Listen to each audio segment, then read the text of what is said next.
This is Wounded Kiss, written by Willow Winters, narrated by Lucy Rivers, Jeffrey Kafer, Gregory Salinas, Liam Sanderson, and Addison Barnes.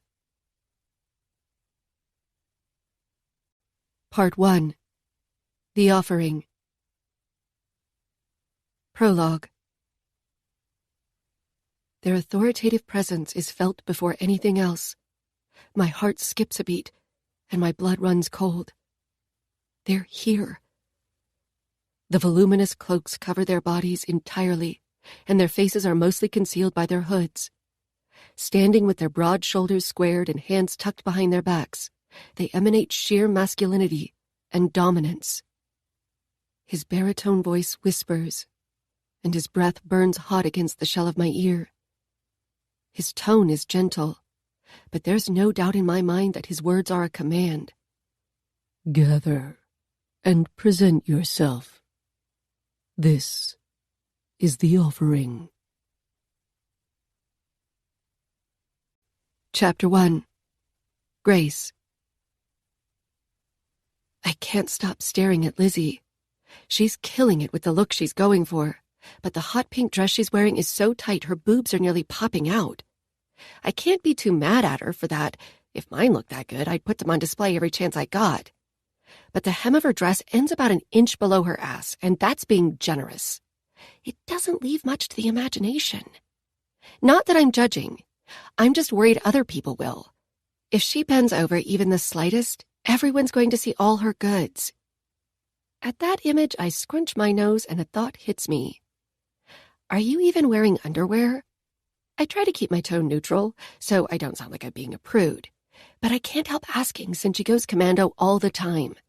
Although I can't imagine her risking a wardrobe malfunction considering where we're headed. She pauses her contouring and shoots me a naughty grin, then rolls her eyes. Yes? The self-assurance falters in her expression, but only for a moment, and I think I may have imagined it. Confidence is practically her middle name. Thank God. I breathe out a sigh of relief and watch as she sprays something in her hair and smooths out the ends. Her hands tremble just slightly, and this time I know I didn't invent what I saw. You look hot, I say in an attempt to calm her nerves. It's not the dress that's gotten to her. It's what we have to do the moment we leave that's got her on edge. I know this is true because it has me shaken too. You're just saying that, she says sweetly with a simper that doesn't look at all innocent on her. It's the blonde hair, she adds as she twirls a lock around her finger. They have more fun. With only a huff of a laugh in response, I shake my head and ignore the churning in my gut that's been bothering me all day. She's really nailing the blonde bombshell look. Honestly, she pulls off every color she's ever dyed it. Even last summer when she went purple. It looked fantastic on her, like she was made to have violet hair. I would have looked like a complete dumbass. Touching up my makeup one last time, I stare back at the mirror before smiling and spearing my fingers through my natural brunette hair, giving it more of a relaxed appearance. Lizzie may have this sexy and seductive look down pat, but I've got more of a traditional beauty thing going on. I like my subdued look. It keeps assholes away. Lizzie can handle them, comically so. I cannot. Smacking my lips, all done with my lip gloss, it's time to decide on shoes. I'm definitely wearing heels. It's a must when I go out with Lizzie. She practically lives in them, since she's short, but so am I. It took me a little while to get used to wearing heels all the time, but now they're like slippers. For tonight, though, getting all dressed up makes the nerves at the back of my neck prick. New jeans? She asks as she eyes the designer pair I bought the other day. I'm grateful for the distraction. No more thinking about that. The idea of being taken by anyone at all, much less the men who will stand on that stage today, is only a nightmare. It's not going to happen. Not a damn thing is going to happen this afternoon, and then we're really going out. That's the plan, and we're sticking to it. I need to stop thinking about the worst things imaginable. Sometimes my mind goes to the darkest places. But not today. Not now. Sure as hell not when Lizzie needs me to be level-headed. Yeah, they're like the best pair I've ever owned. They fit my petite curves better than the rest of the jeans in my closet, I'm rubbing it in a little, but Lizzie knows I'm only teasing. Stretching a little in them, I turn to check out my backside. My curves are on the larger side, but I love it. I've got wide hips and small breasts, whereas Lizzie's got a full-on hourglass figure. When'd you get them? Got them on sale last week. Should have stayed with me at the mall rather than taking off. I click my tongue at her and smile. She left me hanging when she went to go run an errand for our boss. His lazy ass does that kind of thing constantly. We basically run the bookstore ourselves. She pouts and asks, "Did they have any more?" I purse my lips and shake my head. These were the only pair on the clearance rack. If Lizzie and I wore the same size in jeans, I'd share them, but we don't, so she's shit out of luck.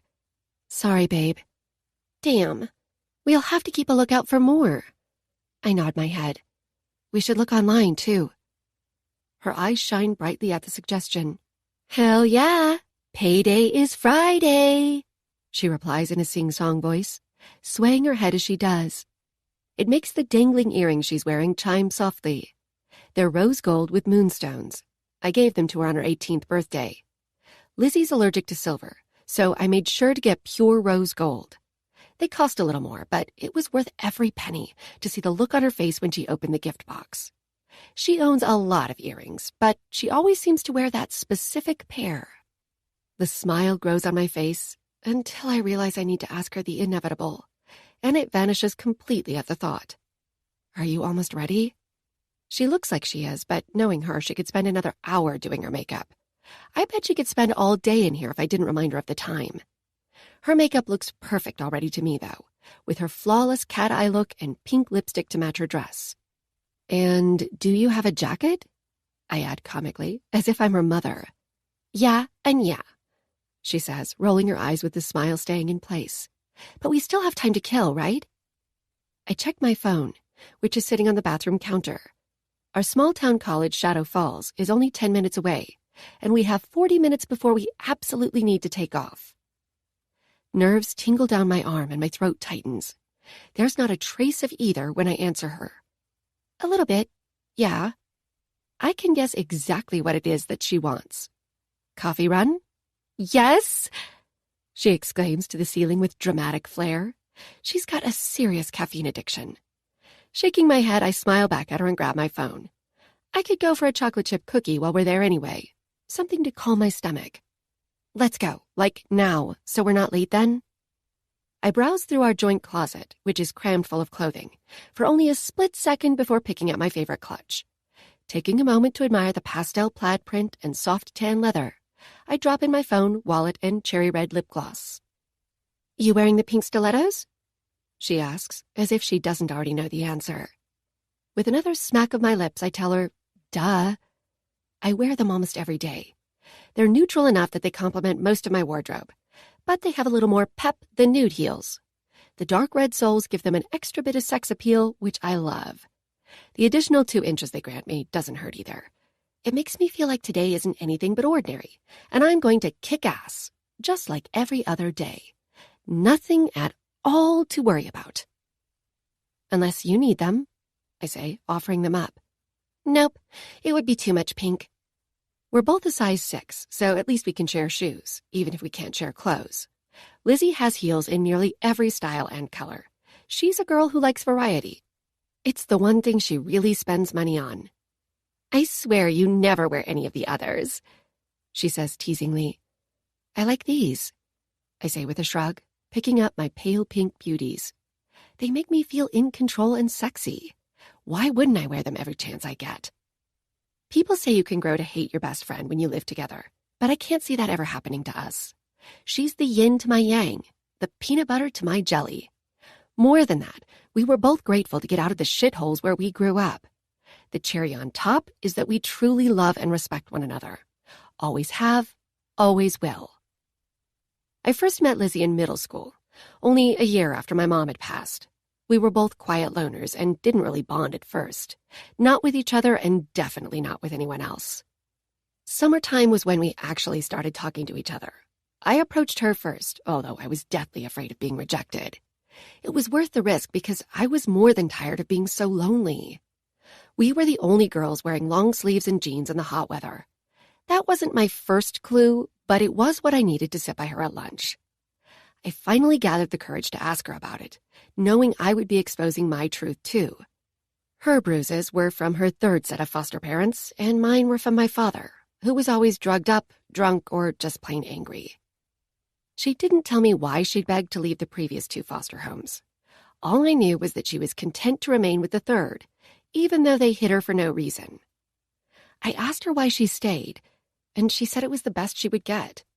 Even as a 12-year-old, I had an idea of what she'd been through, and I wasn't okay with any of it being true. That night we had a sleepover at my house, not that my dad was home, and not that her foster parents cared or knew where she was. It was nice to pretend it was a real play date, to pretend like we had normal, loving parents who cared about us. I asked her why she left the last foster home, but she just shook her head and started to quietly cry. When I thought she was going to let up on the gentle tears that were falling down her face, I leaned in to hug her, and she grabbed me fiercely, sobbing hysterically into my chest. Later that night, she woke up screaming, and I just held her until she fell back asleep. That was almost a decade ago. Since then, we've been each other's rock. I grab my keys in the living room and get ready to lock the door to our place. While I wait for Lizzie to grab whatever the hell she's getting, I smile at the side of our secondhand sofa. Our apartment is finally starting to look like a home. We were able to get jobs at a bookstore after we turned 16, and as soon as we could afford it, we moved in together. I shake my head, thinking about how we were constantly broke. Between the 2 of us, we finally had enough saved up just before high school graduation. It's been about a year of us living together in our small 1-bedroom studio. I've loved every single second. This is what family is supposed to feel like. Plus, we have an amazing shoe collection. Minutes and more minutes pass of Lizzie not getting her ass to the front door. "We're not going to be able to get coffee!" I yell down the hall, knowing the threat will get her attention. She shrieks and runs into the room barefoot, shaking out her blonde hair with a huge smile across her face as I laugh. That's the thing I love most about Lizzie. She never lets anything get her down for too long. She refuses not to smile. Without that optimism and without her friendship, I don't know how I would have survived. She meets me at the front door with a pair of spiked black heels in hand. "Let's do this shit." Chapter 2. Grace. As we pull into the line at the drive-thru for our favorite coffee shop, I can't help but to feel anxious. So much so that my foot on the brake slips and the car jolts. Shit. Sorry.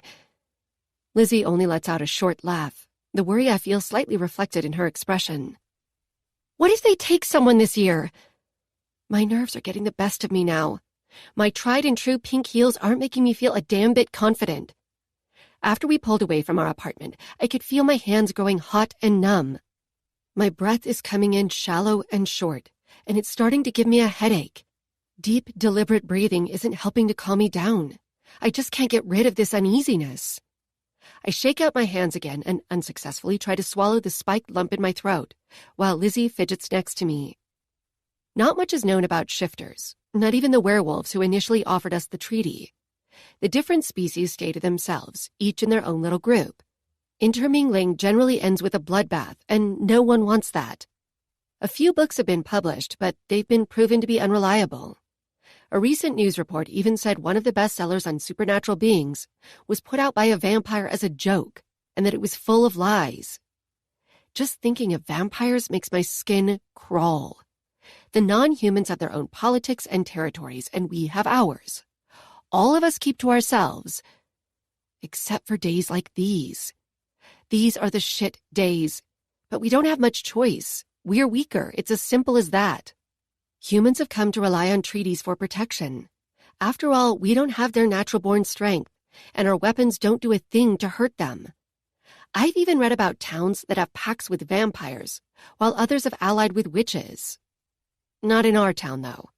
Our treaty only applies to the werewolves of Shadow Falls. The other species know it and stay far away, which I suppose I should be grateful for. I think I would be, if it weren't for the offering they demand. Every year, Shadow Falls provides an offering, It's so fucked up that they call it that. For the werewolves. All the women in town between the ages of 19 and 21 have to gather for the shifters and present themselves. It's the law, so we have no choice. Once you're offered, you can't refuse if they choose you. You could leave rather than participate, but that would mean moving to a different town, leaving your family and forgoing the protection provided by the werewolves. My heart races just thinking about all the implications. Refusing to participate in the rite, or not providing an offering, would lead to an end of the treaty. It's happened before every few years in various other locales. The news is always quick to cover any protesters who no longer want their treaty. Normally, those who want protection take off as soon as the debates start, because they don't want to risk the fallout. Once a treaty is forfeited, all across the country, people wait with bated breath to see the repercussions. The werewolves never attack the towns that break their pacts. The shifters just leave them be. And when the other paranormal and vile creatures of the night show up at the vulnerable homes, there's no one to help. Sometimes it's only days after when people go missing, or worse. Other times it's years. I've watched on the news as fathers cry, begging for their daughters to be returned to them. I've seen pictures of entire towns burned to the ground, supposedly for nothing more than a witch's enjoyment. The attacks themselves are hardly ever captured, but the resulting aftermath leaves enough evidence to determine what happened. Vampires and witches are ruthless, taking without shame or apology. People say there are good ones and bad ones, just like every other species and race. But I've never seen or even heard of a good deed done by either vampires or witches. The only silver lining is that although they may wreak havoc, they don't touch what belongs to werewolves. History has proven time and time again that werewolves will win that fight. It's been nearly 160 years since the violence and tragedy that brought about our arrangement with the shifters of Shadow Falls. According to what Lizzie and I were taught in school, vampires came in the night all that time ago and abducted humans to hold captive for their own pleasure, leaving disaster in their wake. At the time, the town had no help, no treaty, no one to beg for mercy. Shadow Falls put up a fight as best they could, but it was useless. Families huddled together at night, yet in the morning, someone would be gone without a trace, or they were massacred. Either way, it was hopeless. The vampires would swoop in, drink their fill, and leave their victims to die. Back then, those sharp-fanged villains were careless. Rather than snatching their victims and hiding like they do today, they'd remain on their hunting grounds and flaunt their kills. It was only a matter of time before the werewolves came. The thick scent of blood that coated the air might have initially attracted them to Shadow Falls, but with so many vampires around, the town was ripe for their picking. Desperate and out of options, the mayor at the time begged the werewolves for help. The wolves agreed, but on one condition. Shadow Falls would have to offer their women to them willingly once a year, forever. He agreed without hesitation, knowing there was precedent in forming treaties with shifters. But stopping the slaughter was his priority. Within days, the vampires fled, and the ones unlucky enough to get caught by the werewolves were devoured without mercy. That year, one woman was taken by the shifters at the offering. Since then, the wolves have upheld their end of the bargain to protect the town, but they haven't taken anyone else. Only that one woman at the first offering. She went without a word, without a fight. It's said she went into a trance of sorts, and no one ever heard from her again. That's the story we're told and taught anyway, and that's the reason we're headed to the local college to offer ourselves. This is our first year, and we'll have to attend for the next 2 as well. To put it mildly, I'm freaked the fuck out. I try to remind myself that the shifters haven't taken anyone in 160 years. Maybe this is nothing more than an outdated tradition. How the hell should I know? But knowing they haven't taken anyone in over a century and a half only drops my fear down a notch, a very small notch. The fact that I'll be presented to them gives me mixed emotions, but the overriding feeling is complete and utter fear. I finally have a home and safety and a life that I cherish. I don't want to leave. No one really knows what happens if they take you, but it's not hard to guess. If you're chosen, you don't come back. The very idea throws me into full-on panic mode. With her lips turned down and her gaze looking off to nowhere, I know Lizzie's thinking the same things I am. My hand grips hers as fiercely as she held me that first night she cried in my arms, in my bedroom when we were only kids. It's going to be fine, I reassure her, surprised my voice is even as the words come out. A tight smile is my reward, followed by a shrug. Then my Lizzie is back. I'm fine, just remembering. It takes all my strength to simply nod, pulling ahead in the line for coffee. Silence brings memories. We came last year to watch, just to see what it would be like. It was Lizzie's idea. She was far worse than she is now. Just being around the werewolves made her tremble. We nearly left, but we had to know what to expect so we could prepare ourselves. About 100 girls were lined up single file and in alphabetical order. Then they crossed the stage. If I had seen a picture of it and didn't know the context, I would have thought it was a graduation. A snort leaves me at the comparison. Unlike a graduation, the atmosphere was ominous and grim, with no speeches or sense of joy. The werewolves came, the women walked in front of them, and then the shifters left. It was somber and perfunctory, almost like neither party wanted to be there. I know for a fact that was true on our end. Even though the werewolves were mostly covered by their cloaks, it wasn't hard to tell that they were pure muscle, nothing but killing machines. I couldn't see much from the other side of the stadium, but Sherry, one of the cashiers at the bookstore, told me that they looked scary as fuck, as she so eloquently put it. She's a senior in college now, so her last time to walk was last year. She told us she couldn't be more grateful. I wondered why all the women walked quickly and quietly with their heads bowed, but I guess that's why. Not that I can blame them. If someone were staring at me like they wanted to rip my throat out, again, Sherry's phrase, not mine, I wouldn't want to look them in the eye either, especially knowing they could legally take me against my will. So yes, head down and a fast pace. You okay? Lizzie asks with a bravado I know is fake, but I love her anyway for trying to be strong for us both. Lizzie licks her lips and then pulls out a tube of gloss from her bag. She can barely look me in the eyes. Fine. We're going to be just fine. I pat her hand before pulling up to get our drinks and then taking off. Time to face the music, so to speak. Of course we are. She smacks her lips after applying a thin, glittery coat of gloss, but I notice how her hand trembles. And then we're going to whoop it up at Jake's party. I force a small smile for her and try to shake off my nervousness. If not for me, then for her. At least I'm concentrating on the party tonight instead of the offering. Arriving at the college a few minutes later, we park in the designated spots for those participating in the offering. I turn off the car and grab my stuff from the back seat, keeping my snide thoughts to myself. You think Mike's going to be there? She asks as she opens her door. I follow her lead and walk quickly with her to the stadium entrance, trying to figure out what she's even asking. Right, Jake's party. We only have a few minutes left to get in there for the offering. If you don't make it, you're forced to leave town. Supposedly. No one ever risks being kicked out of a protected area, so I don't really know if that particular law would be enforced. Not that I have any intention of finding out firsthand. He told me he would. She's been trying to decide whether or not she wants to make a move on Mike. I don't think she should. He keeps coming into the bookstore just to flirt with her and never buys a book. He's worked at his father's construction company since last year when we all graduated.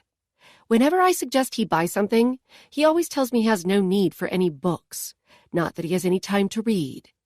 He could use a book, though. He's kind of an ass, and she deserves way better than him. Do you really have the hots for Mike? I question, not bothering to hide my disdain. I'm all for blue-collar guys. Just thinking of those rough hands on me sends shivers across my shoulders in a good way. I'm just not into assholes, and Mike is way more ass than he is anything else. A shrug is all I get in reply while we both sign our names at the check-in station. After we're each handed a pamphlet, we make our way up the steel steps to sit in the back. I toss the handout into the trash as we walk. It's full of facts about Shadow Falls and how the treaty was formed. I read it last year, and I'm not really a history type of girl. Even if I was, that's not the history I want to read about. It's basically designed to sugarcoat the one unquestionable requirement from the wolves. If you're chosen, you must leave with them that instant. No packing your things, no saying goodbye to friends and family. They take you, plain and simple. I don't need a pretty piece of paper to brighten up that bit of information. I really want to get my cherry popped before college. The absurd statement brings me back to the present. My gaze shoots over to Lizzie. She's practically the only virgin I know. I wonder if she told me because she's looking for a major distraction right now, since we'll have to line up soon. Even if she's not, I am, so I'll run with it. We decided to only take a year off of school between high school and college to save up money. So that means she'd only have a few months to lose it, if she's serious. For real? I can't help but to question her. She's never shown any interest before. She nods her head, but it's quickly followed by a bite of her lip. I know she wants my approval. Not that I'm an expert or anything, but I'm far more comfortable with sex. Why? I ask in all sincerity. It's really not what people make it out to be. We take our seats and stare at the empty stage as Mr. Horga, the gray-haired mayor's shadow falls, makes his way across the field with a wireless microphone. Seriously, I have a better time with my vibrator. She laughs at me and goes back to sucking down her drink. I just feel like such an outcast, you know? Yeah, I know how you feel. We've always been two peas in a pod, dancing to a different beat than everyone else. I clasp her hand with the intention of talking her out of pursuing Mike, but suddenly the whole stadium goes quiet as our gazes are involuntarily pulled to the entrance, waiting for the shifters to walk in and show themselves. Their authoritative presence is felt before anything else. My heart skips a beat, and my blood runs cold. It's overwhelming. I swallow thickly. They're here. Oh, shit. Lizzie hisses in a low whisper. She dropped her drink, and what little bit was left is all over the floor in front of us. Her hands are shaking even harder now. Sorry, she whispers, and half the people around us give her a wary glance before turning back to the cloaked werewolves who are striding across the field toward the stage. Just come here, I say, begging her as if she's running away when she's still right here next to me. Did it get on your heels? I look at her like she's lost her damn mind, silently willing her to be quiet. But when I look at her as she tries to clean up the mess, her expression is distressed. It didn't get me, I say quietly, focused on easing her worry. I wish I had something to help her wipe up the spilled coffee, though. She's only got the one tiny napkin that was wrapped around the cup, so it's already soaked and useless. I give in and laugh a little bit before I look back up, which at least makes her grin in response. Her smile makes me feel like we're okay. Only seconds later, my own vanishes and my heart sinks. I try to swallow, but my throat closes as 3 of the werewolves turn their heads in our direction. Their gaze on us feels like a cold blanket draped over my shoulders, and my mouth goes dry. Fuck. All right, that's better. Lizzie's comment breaks the spell. I let out a small breath of relief when I realize she didn't notice the werewolves staring our way. I reach for her hand, and it feels hot in mine. Hey, love, you're all right, I say to her. She tells me back the same. It's what we've done for years when we're scared. Her voice is calmer and more comforting than mine. She doesn't seem to give a shit about their presence, which does wonders for my nerves. Thank God she's being strong when I can't. She squeezes my hand tight and smiles brightly at me. We're going to walk up there, then walk right back down. I force a small smile on my face and nod my head. Up and right back down. It almost sounds simple when she puts it like that. Head down, I add for good measure. I look back at the 4 men who are now on stage, standing in a row. The voluminous cloaks cover their bodies entirely, and their faces are mostly concealed by their hoods. Standing with their broad shoulders squared and hands tucked behind their backs, they emanate sheer masculinity and dominance. I breathe out deep. I got you, babe. She kisses the back of my hand, but doesn't release it. It's a good thing, too, because I don't plan on letting go either. Mr. Horga has started calling out names. Lizzie and I make sure to go to the back of the line, since both our last names start with W. We are dead last, except for one older girl, a girl I recognize from school. I think she was 2 years ahead of us, who has the most vibrant red hair I've ever seen. She's supposed to be in between Lizzie and me. We've never spoken to her before, only seen her around school. But this redhead isn't very talkative, so we just keep to ourselves. Even though she keeps staring at our clasped hands like she's desperate to take her place in between us, I plan on waiting till the last second to get behind her. I'll be the final person to walk on the stage. My anxiety skyrockets. I wonder what they look like. Lizzie's curiosity knows no bounds, even if her voice is shaky. At this moment, I couldn't possibly be more grateful for the diversion, and I'm damn sure to ignore the tremor in her tone. I need something to get me out of my head, and so does she. We're just going to be able to see their faces, and that's only if you look directly at them, which you should not. I mutter my response. I'm not that bold. Glancing to the stage ahead of us, I see about half the girls have already filed through. Some of them approach confidently, but all of them walk down the steps at the other end with their heads bowed, eyes glued to their feet. The stage is so long that there are at least 10 girls on it at a time. The 4 shifters are spread out so that you're never more than a few feet away from one. They're just standing there like statues, not moving or saying anything. A chill runs down my spine. I'm no coward, but I plan on keeping my gaze down the entire time. I can't stand how tense it is, so I blurt out the first thing that comes to mind. Sherry said they all have a stick up their ass. We're getting closer to the stage, and I swear my heart's trying to leap out of my chest and escape. Swallowing is useless. My throat is suddenly dry. Do their faces look different from ours? The girl who's trying to get between us asks. I don't think so. I manage to get that out, but then my chest starts heaving frantically as I see how close to the stairs we are. Lizzie finally takes her eyes away from the stage and places her hands on my shoulders while we continue to move forward. You're all right, babe, she says reassuringly. Now tell me the same. We're fine, Lizzie. Nothing bad is going to happen to you or to me, I promise. I do a quick count, and there are only 4 women ahead of us now. I love you, Lizzie. Tears start welling up in my eyes. I have to tell her, just in case. Now there are 3. We're not saying goodbye, she whispers, sounding hopeful, and I nod. Only 2 ahead of us now. I love you too. She kisses my cheek as her name is called. I finally let go of her hand and immediately feel the loss. Now 1. Breathe. Miss Redhead walks up. Breathe. My name is finally called, marking the end of this year's offering. It's so close to being over. Just a few steps, and it's done. Although I hear my name ringing in my ears, my body falters and my fingers and toes go numb. I force my shaky legs up the 4 steps and try to control my breathing. Licking at my dry lips, I grip the clutch dangling from my wrist tight in my hands like it can protect me. My heels make loud clicks on the metal stage as I walk, and I concentrate on the sound. I remind myself that I just need to take 1 step at a time, and then it will all be over. As I let out a small breath at the calming thought, 3 things happen at once. The werewolf I just passed starts walking off the stage. I feel a large hand on my back, and I hear Lizzie scream. My eyes shoot up to locate Lizzie, but before I can run to her, I'm pulled against a hard chest by a strong arm made of corded muscle. I'm held firmly in place as a scream tears up my throat. My fingers frantically work to pull the werewolf off of me, my nails digging into the large hand splayed across my belly. But it's useless. She's still screaming, and I can't even look at whoever's holding me. I can only stare as Lizzie struggles to free herself. Somebody help her!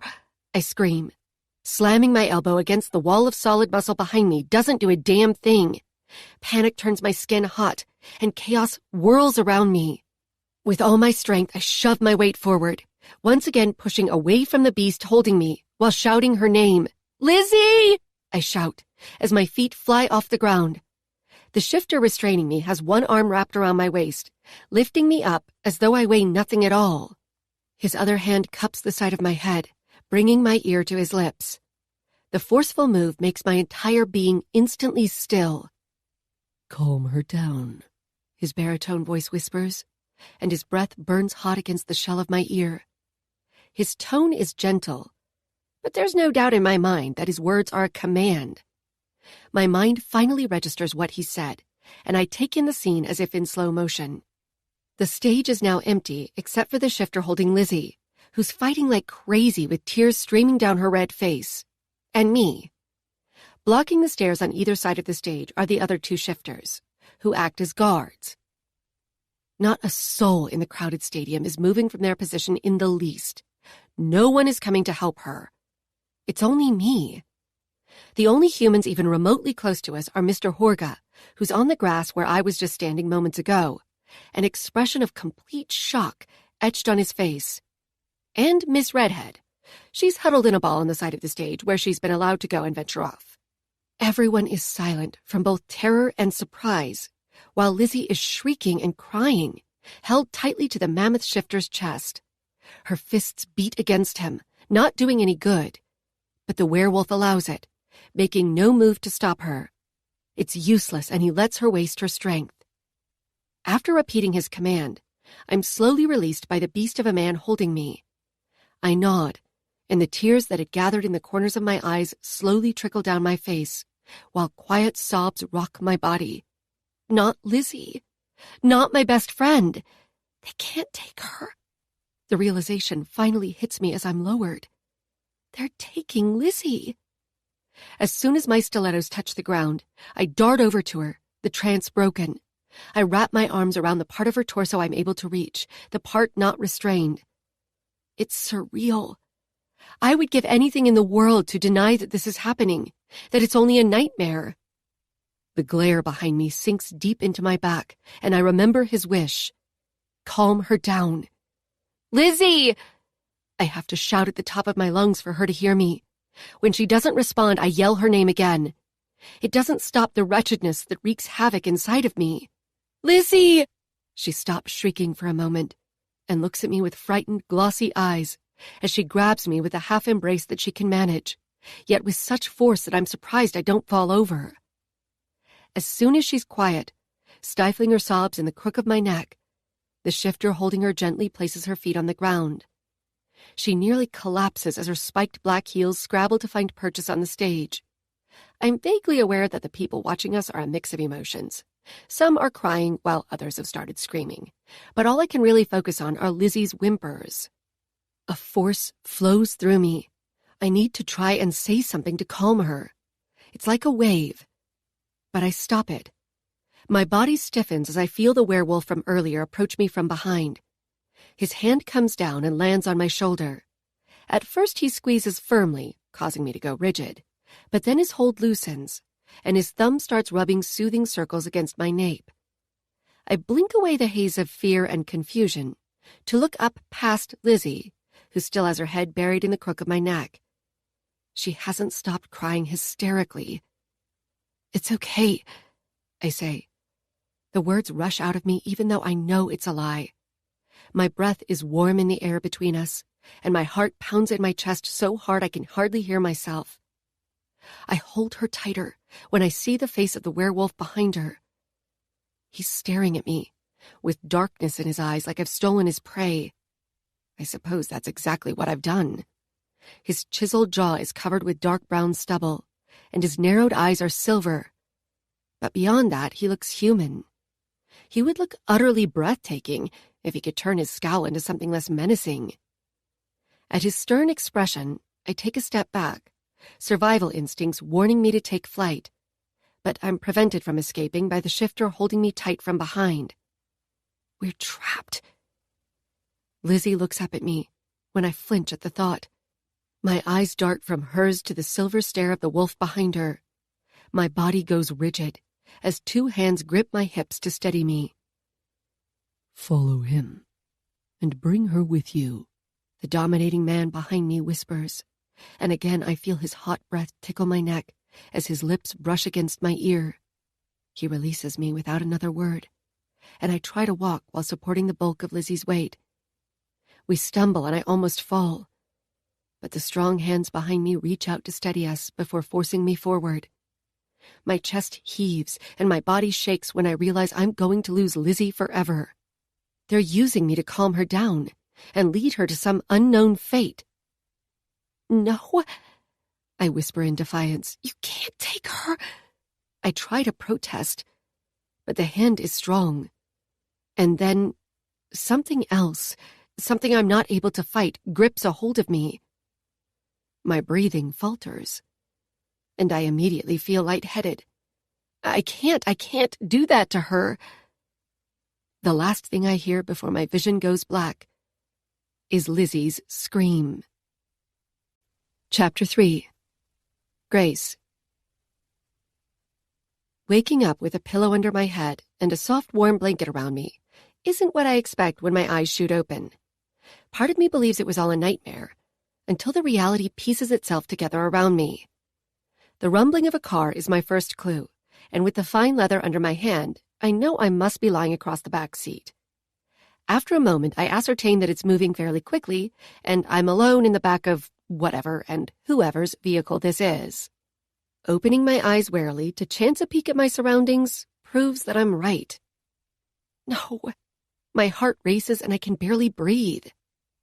I bet he's pissed, a darkly spoken voice says in a hushed whisper. About not being in this car? Another male voice answers. There's a pause and then he continues. The other one hurt herself. He had to stay with her. Lizzie. Scrambling to keep still and not panic, I try to recount everything. No, she can't be hurt. She can't be. The need to scream out her name is suffocating as I choke on the syllables. Do you really think we should have split them up? A gruff voice asks more casually from the front seat after a quiet moment. I go completely still at the sound. The other man merely snorts in response. Inwardly, I know I need to get a grip. They took me. My heart races. Where's Lizzie? She can't be hurt. Please don't let her be hurt.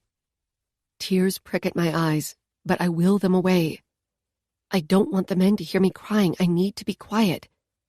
Fuck, no, we shouldn't have split them up. They both let out low, rough chuckles. My body shakes and it takes everything in me to stay still. At least we got the calm one. I hope she stays that way. They'll be settled in a bit, and everything will be just fine. Through barely opened eyes, I watch the dark figure in the passenger seat nod his head. You hear that back there? My gut wrenches and my breath halts in my lungs. My eyes widen, but I instantly shut them and pretend to still be asleep. Your heart's pounding so loud that I'm sure everyone in the car behind us can hear it, Grace. More rough chuckles follow this statement. I swallow and my sore throat protests the movement. My nails scratch slowly on the seat. They speak as if it's all a joke. Anger mixes in with the fear, but still, terror overrides everything. I reluctantly open my eyes, and the man in the passenger seat looks back at me. I open my mouth to speak, but the only thing I can say comes out as a whisper. Lizzie? There's a pleading in my voice that's undeniable, and I hate it, but I wouldn't change it. She's fine. She's in the car behind us with our Alpha. He had to calm her down when none of us could. You have a strong friend. The man looks at me kindly while he answers me in a reassuring voice. No, not man. The werewolf. I must look ridiculous to him, huddled under the blanket. I grip the fuzzy fabric tighter and break eye contact to stare at the floor. It's been a while since I felt like this, lonely and scared, helpless and terrified. A while, but I remember how to deal with it. If I got through that, I'll damn sure get through this. I'm going to see my friend again? I question in a staggered breath, and then quickly add, soon? Of course, he says. The answer is immediate, and relief weakens every bit of me. I struggle to keep it together as he continues. I was going to sit back there with you, but I thought you might like some space. His tone is light, bordering on friendly. When his stare doesn't let up, I give a small, hesitant nod in agreement. Gratitude is a funny thing to be feeling at the moment. Thought so. He shifts in his seat, but from my periphery, I can tell he's still watching me. If I wasn't so terrified, I could think, I could make a plan. As it is, I'm entirely numb. You must have some questions. This time it's the driver who speaks. My heart beats once, then twice as the moment passes in silence. Who are you? Both of them laugh. Their relaxed manner calms me, if only slightly. If they plan on killing us, they're quite kind to their prey. I'm Lev. The behemoth riding shotgun answers with a wide smile. "And this is Jude." No matter how friendly he aims to be, his sheer size is chilling. With a quick motion to the driver, he goes quiet again, but offers me a charming yet tight-lipped smile. I nod my head again and look back at him steadily. Their easygoing manner alleviates my worry a bit more. I sit up ever so slowly, moving against the wishes of my racing heart, and letting the blanket drop to my waist. If they're going to play this game, this version where everything is just fine, I'll play along, right up until they give me my friend back and pull the hell over so we can get back home. Somewhere deep inside me, I remember I have a backbone. I didn't fight this hard so early in life to have these assholes destroy it all.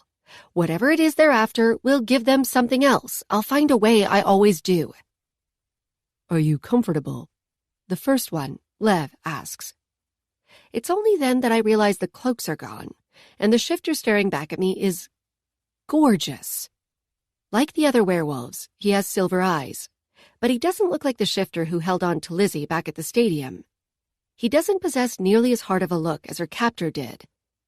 My heart races as my palms turn clammy at the memory. "I'm fine," I say, although my answer doesn't come out nearly as strong as I'd like. "Is Lizzie okay?" "She's all right. Just scared." His answer is dampened by something, and my stare implores him for more. But he gives me nothing. Lev has a short beard, and his dark hair is long enough to grab at the top, but short on the sides. It also looks like he's had his nose broken at least once. But the bit of imperfection on his otherwise classically handsome face only adds to his masculine appeal. I scoot around in my seat so I can get a good look at Jude. His black hair is short, and he's clean-shaven, but I can't see much else of his face other than his full lips. If it wasn't for their silver eyes and large shoulders, I'd question if they were even werewolves. Their heads nearly touch the ceiling, and their broad frames look completely out of place in the car. It reminds me of sardines stuffed in a tin. They can't be comfortable. The two of them are almost polar opposites in the vibes they're giving off. Lev could easily be a badass biker, and Jude a clean-cut military soldier.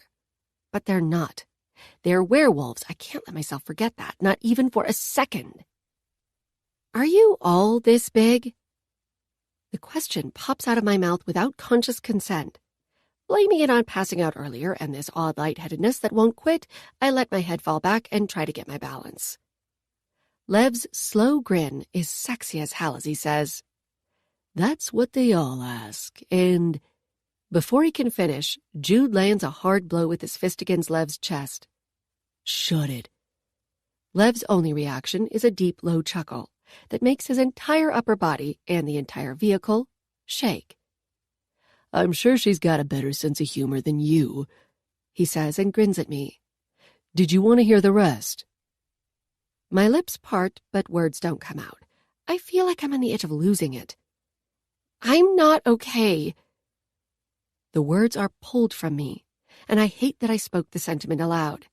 The tears that prick my eyes and the coldness around me, I hate that even more. This isn't real. Oh, shit. Lev runs his hands through his hair and then looks back at me apologetically. "You all right?" His face is the epitome of concern, and his silver eyes shine with sincerity. It's been absolutely insane since we got to the stadium earlier, and his kindness is my undoing. Ugly sobs start pouring out of me as I shake my head wildly. This isn't real at all. I wish I could just wake up. Terror cloaks my whisper. "I'm not okay." Fuck. Lev turns and somehow manages to maneuver his massive body between the two front seats to join me in the back. I immediately feel claustrophobic as my personal space dwindles to nothing. "This is worse," I blurt out, my response immediate as I shove a palm against his massive chest. "I'm just going to hold you, okay?" Lev has his arms up, but doesn't move them, waiting for me to respond. His voice is calm, and his arms look so welcoming that I can't help but nod my head. His muscular arms wrap tight around me, practically consuming my body and making me feel like a small, scared child. I let go of my inhibitions and scoot closer to him, burying my head in his broad chest. Every ounce of him is pure muscle, So he's hard as hell, but at least he's warm, and the gentle strokes up and down my back are soothing. It takes a while with the rumbling of the car and the quiet drive, but I slowly feel myself calm down. Pulling my face away from him, I note the mascara smeared all over the white t-shirt stretched taut across his chest. Inwardly, I cringe, but my breathing relaxes as I look up into his silver eyes, and then back down immediately. Jude calmly tells me, "You're going to be all right. I promise." And Lev agrees. "You're going to be just fine." Their words and actions put me at ease. I must be in shock. There's no other explanation. The realization wakes me up, sobriety heightening my anxiety once again. Lev's sharp silver eyes never turn from me when he asks, "You all right?" Without looking up or back at him, I nod slightly, biting my lip as I tuck a loose strand of hair behind my ear. I breathe in deep before I turn to stare out the window. There's nothing to look at but trees. I continue to nervously bite my lip.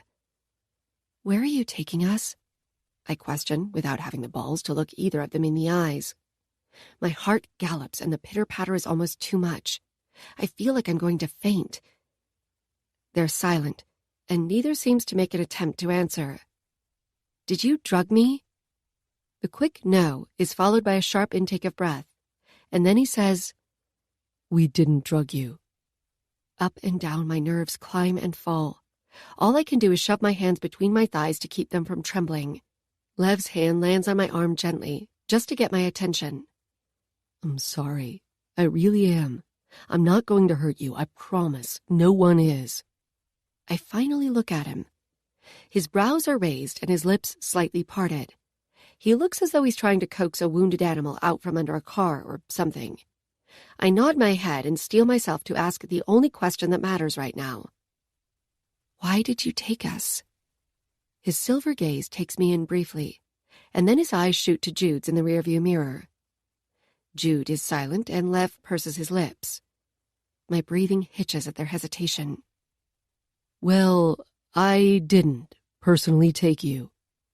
That's the only answer Lev finally gives me, placing his hand against his massive chest for emphasis. Jude snorts in the front and then shakes his head. Anger creeps up, causing a deep crease in my forehead as my brow furrows. Jude asks, "We heard your friend call you Grace. Is it okay if we call you that?" "Yeah, that's fine." I'm surprised by how sturdy my voice is. "Okay, Grace." Jude starts. "Our alpha is the one who..."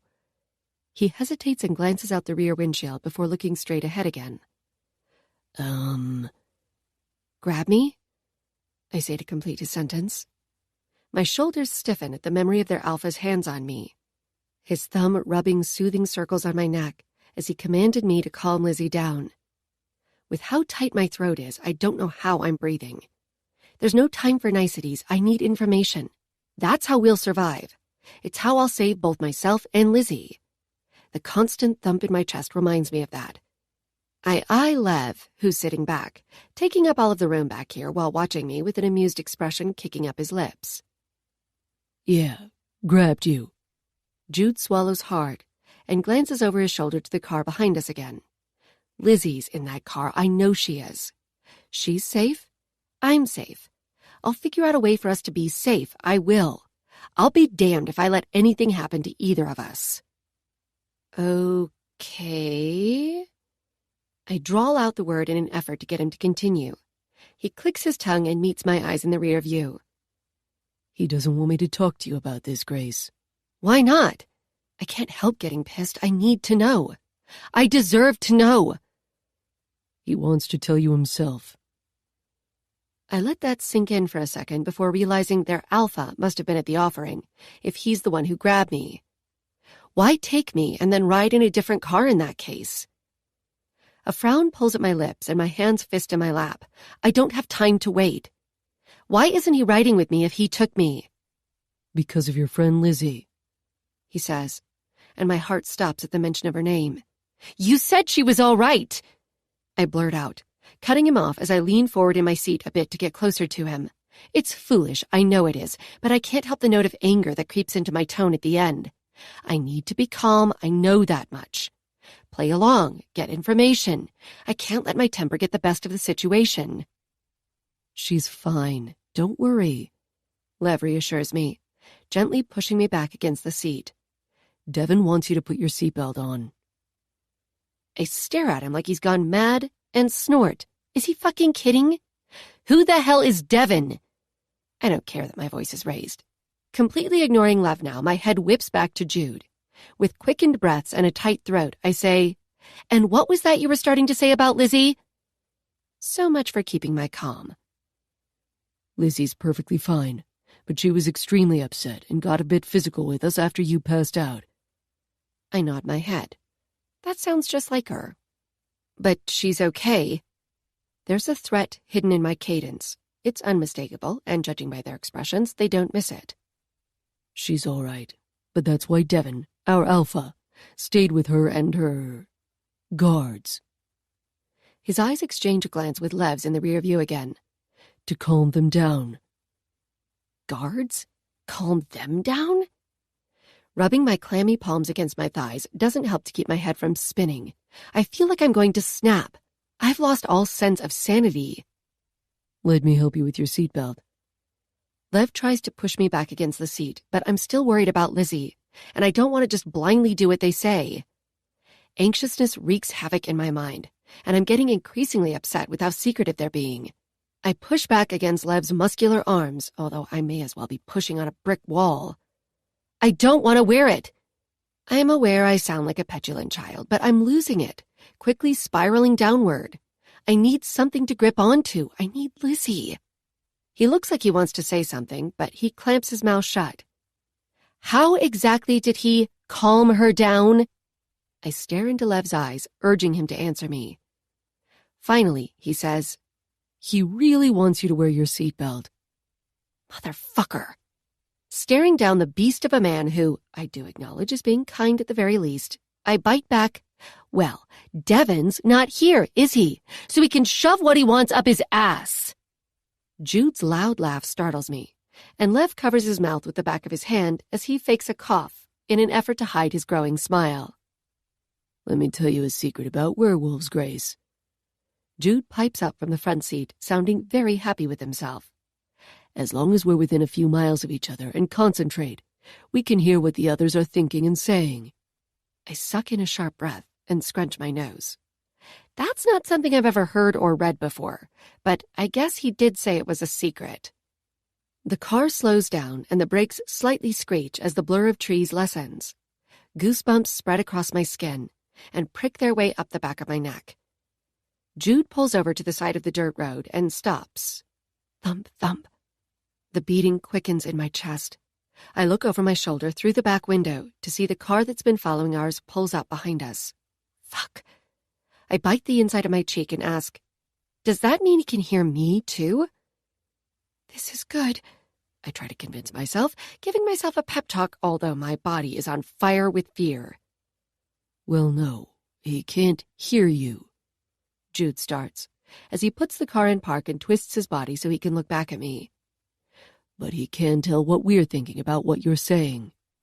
I start to panic at the realization that the alpha knows I disrespected him. That's probably like telling a mob don to fuck off. Fuck, fuckity fuck. My lungs still, and I look everywhere around us to find no one moving yet. Maybe I should have just shut the hell up.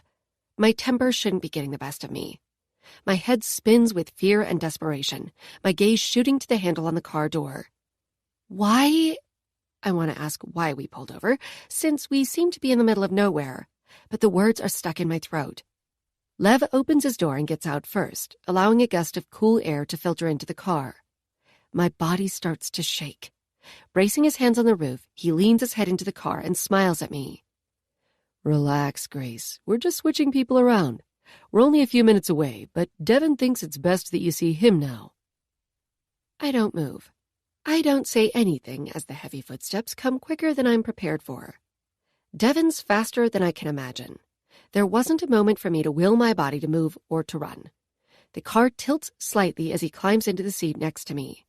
His masculine, woodsy scent drifts into my lungs and suffocates every thought. He's tall, his jaw sharp, and every inch of his corded muscles are showing with his sleeves rolled up. My chest rises and falls chaotically.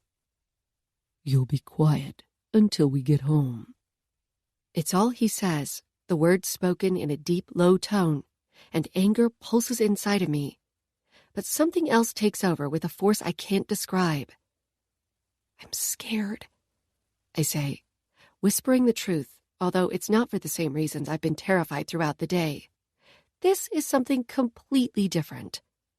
As if my body, even my soul, knows my life has been irrevocably changed simply because this man looked my way. Don't be, he responds. And that's when his gaze meets mine for the first time. It's sharp and silver, and all-consuming. Chapter 4. Devin. Shove what I want up my ass. I kept my face emotionless in front of my pack, but I couldn't help smiling on my way over to her car. I'm glad she's feisty. My mate, my Grace. I love the way her name sounds on my tongue. I stare at my mate from the corner of my eye. My mate is alpha as fuck. The powerful force is rolling off of her gorgeous body in waves. If I was a lesser wolf, I'd feel the need to bow to her. It's unbelievably sexy and entirely unexpected from a human. She's subdued, though. At the realization, my grin vanishes and the impassive mask returns. Something's beaten down her alpha, and I'm going to find out exactly what happened. At least she's better off than her friend. Calmer, more in control. Something's very wrong with Elizabeth. I was 2 seconds away from putting her friend in the trunk. It really would have been for the best. She won't stop calling out for my mate and fighting, which is only causing her to hurt herself. But Dom wouldn't have enjoyed that. Caleb wouldn't have liked it either. I feel so fucking sorry for my betas. Having to share your mate. That's a problem I'm not sure how to solve. Dom's already fighting an uphill battle. Liz denied him, screamed at him, pushed him away, and beat him repeatedly. It's unheard of for a mate to react that way. She didn't gentle in his arms like my mate did for me. Grace only pushed away from me to get to her friend, her pack. That's what an alpha does. A chill runs down my spine. That better have been the only reason she pushed away. Dom shouldn't worry, though. Liz's heat will come soon enough and she'll be begging for him. Or Caleb. It's a damn mess. I'm going to have to figure something out before they kill each other. The headaches don't stop there. Vince felt his mate in the stadium, just like I felt Grace last year. It's going to be hell keeping him off human territory. I should know. In the meantime, I can't even tell Grace she's my mate. If I did, then Dom and Caleb would have to come up with a way to tell Elizabeth, or Lizzie rather, that she belongs to both of them. And that can't happen until they figure out their shit. With the strongest members of my pack distracted over their mates, I should be concerned about us being prepared for the inevitable fallout from my old pack. But all I can think about is Grace. She'll be going into heat soon. I can smell it coming on, and I can see it in the flush of her skin. All I need to do is get her alone. Part 2. The Alpha. Chapter 5. Grace. What do you know about werewolves? Devin, the Alpha, looks at me expectantly, his sharp silver eyes penetrating mine. His intense stare makes my heart beat chaotically. There's an overwhelming feeling of power radiating off of him. His elbow is planted on his large maple desk, with his chin resting on his fist. Devin's dark brunette hair has a messy look to it that's sexy as fuck, and his 5 o'clock shadow is begging me to rub against it. I imagine how his stubble would feel against my inner thighs while he laps at my clit, sucking it into his mouth and letting it go with a pop. I clench my thighs and swallow thickly in an attempt to suppress these sudden urges. What the fuck is going on with me? Devin's gaze heats as a knowing grin pulls at the corners of his mouth. I purse my lips in response to his arrogance. He brought me in here to his office as soon as the car stopped, practically dragging me away before Lizzie was allowed out of the car. I was only permitted to see her from a distance, her red-rimmed eyes staring back at me, with her palm pressed against the window. My heart is a shattered mess. I didn't want to be separated from her. She's a complete wreck. She shouldn't be on her own or left alone with them. Devin promised that if I behave and listen, we'll be reunited and left alone to process everything. It killed me to turn my back to her, to obey this werewolf. But I pray I'm doing the right thing, minding what he has to say, following his commands. And that's how I ended up here. The size of this office is ridiculous. It's larger than our entire apartment. I'm in awe of the sheer size and luxury of the werewolf's estate. I assumed werewolves lived in the woods, hunting down animals in their wolf form and basically behaving like savages. If it wasn't for their large frames and silver eyes, I'd have had no idea that these men were anything other than human. Not that I'd ever met a werewolf before, but I'd always imagined them to be primitive, and nothing about them or this place is primitive. If what Jude and Lev said is true, we're going to be fine. I keep reminding myself of that. But their version of fine and my version may be very different, and I still don't know why they took us. The thought makes my eyes narrow. I don't like being kept in the dark. Why are we here? My grip tightens on the armrests of the freshly oiled leather wingback chair. Every inch of my body is tight with worry and something else. Something I cannot control. It's him. He's doing it to me, and I hate him for it. I asked you a question first. Please answer it. I lift my head and square my shoulders, speaking calmly and politely, but with authority. His expressionless face gives nothing away. He sits back in his seat, letting his hand fall to the desk, and taps rhythmically with his deft fingers as if he's waiting for something. What do I know of werewolves? Very little. Your tone leaves much to be desired. He slowly rises from his seat and stalks over to me. Standing directly in front of my chair, he leans against the desk as if it's a casual gesture, but this close, his presence is suffocating. That's something we need to work on, Grace. Just being this close to him is overwhelming, and I shift in my seat as he crosses his arms. I love the way my name rolls off his tongue, although the fact that I love it makes me feel anxious. I'm uncomfortable because I don't want to say it. Shame heats every inch of me. I shouldn't be feeling this at ease with him. I sure as hell shouldn't be fantasizing about him. Everything about this is just off. Once again, I question if I've been drugged. I can't look him in the eyes. I try to, but I can't bring myself to carry through with the movement. There's plenty we need to work on, I respond, more menacingly than I'd like. I have to admit that I love your smart mouth, he states, as he uncrosses his powerful arms and takes my chin in his hand, forcing me to look at him. Instantly, another pulse of desire races through me. His silver eyes mesmerize me. He rubs his thumb across my bottom lip, and my body betrays me by sending a hot surge of need to my core. Although I enjoy your boldness, you aren't permitted to speak to me like that in front of the pack. Is that understood? I nod my head as best I can, with his hand still holding my chin. Although my head is clouded, and it takes me much longer than it should for me to comprehend what I've just agreed to. Speak, Grace. Anger courses through me at the command, and I rip my head away from his grasp. I don't care if I piss him off. I refuse to let him talk to me like that. Blinking away the haze, I reprimand him by saying, "I'm not a dog." I raise my voice in anger and stare straight into his heated gaze. He raises his brows in surprise. I didn't think you were. The light in his eyes dims, and he crosses his arms again, stretching the gray Henley he's wearing until it's taut, making his delectable, chiseled chest all the more visible. When I ask you a question, I'd like you to answer me verbally. I nod my head, while I stare at the desk, avoiding his scrutiny once again. I can't stand looking him in the eyes.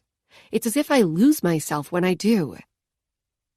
After a moment of silence, I glance up at him, but not directly into his gaze. His eyes are narrowed, and his lips are pressed firmly against one another, forming a hard line.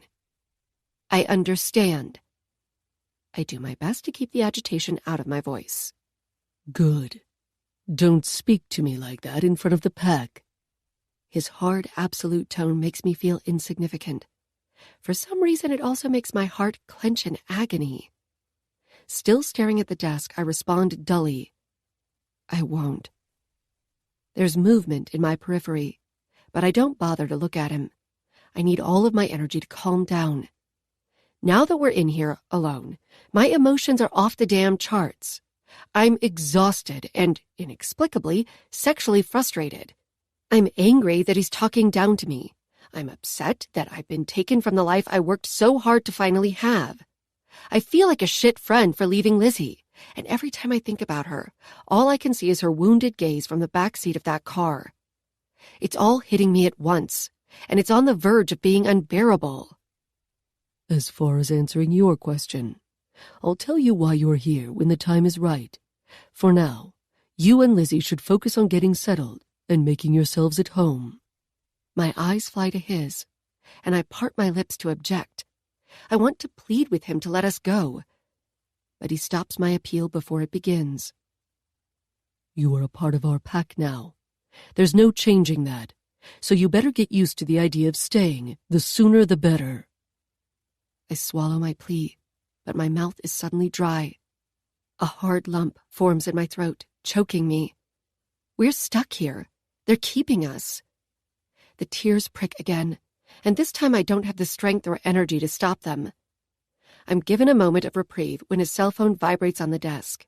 He doesn't speak as he answers, just holds the phone to his ear.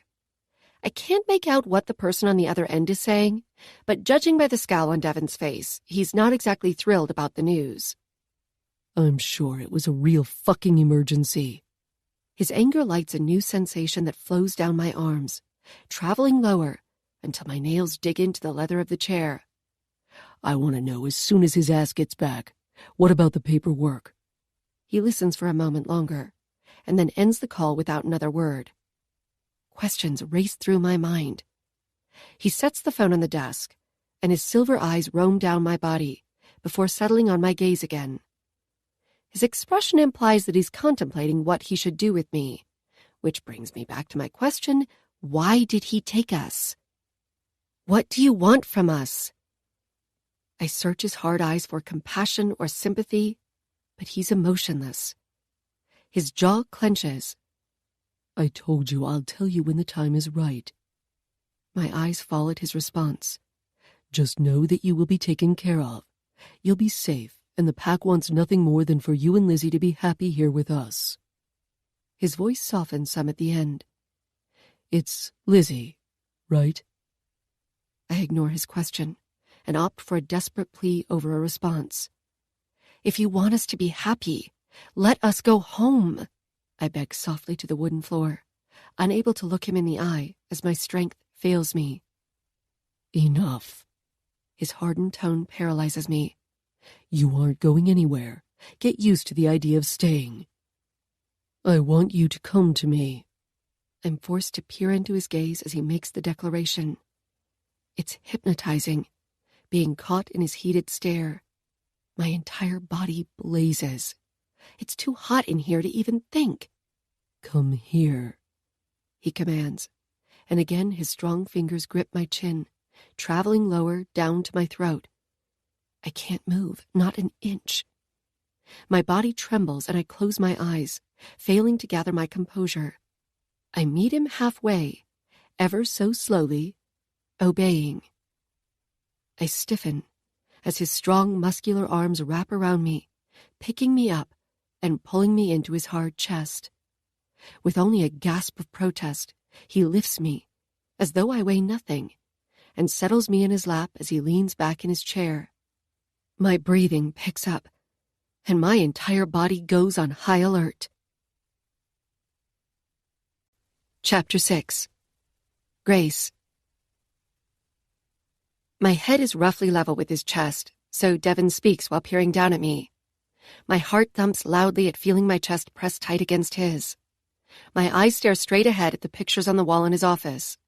The black and white images of wooded lands are actually quite beautiful, and they center me slightly. Anything to keep my mind off of him. There's something about him that's like a drug, like heroin sinking into my veins and luring all of my senses into some depth of perversion I've never felt before. I'll ask you again. Please be reasonable and answer my question, Grace. What do you know about werewolves? With a rumble in his chest, my bottom lip quivers ever so slightly. Short breaths are all I can manage. His thumb moves in slow circles over my thigh, and I find myself relaxing in his embrace. Something about him soothes me, even if every bit of me is on high alert. He is the ultimate drug. Exhaustion overwhelms me as my body eases from his touch. His hand at my hip releases me, and he gently strokes up and down along the curve of my waist. I sigh at his soft touches, feeling myself slip deeper into comfort. Although he could easily run his hand up my shirt so we'd be skin to skin, he doesn't. I'm grateful for the restraint, but at the same time I crave his body against mine. For some unknown reason, my anxiety seems to vanish, and suddenly I can't remember what I was so concerned about. Everything just feels right, and all I can think about is how good this feels. As if reading my mind, he gently pulls me into his hard chest, and I allow it. Grace. His voice is caressing, yet still dominating. Yes, I answer easily, rubbing my cheek against his chest. What do you know about werewolves? He asks again, keeping his voice low and soothing. His chest rises higher with a deeper, longer inhale. I'm so relaxed that I hardly hear his words. Nuzzling into his neck, I have an intense urge to lick his throat and leave open-mouthed kisses all over his chest. As quickly as the urges come on, they leave me. What the hell? The realization of what I'd intended to do strikes me with a force that jolts me awake. I jerk out of his embrace and stand up so quickly I almost fall flat on my face. Devin doesn't move. He merely raises one eyebrow in question. Are you doing this to me? I stare at him, meeting his gaze head on. Of course he's doing this to me. I'm not a damn toy he can play with. Doing what? He asks, as though he has no idea.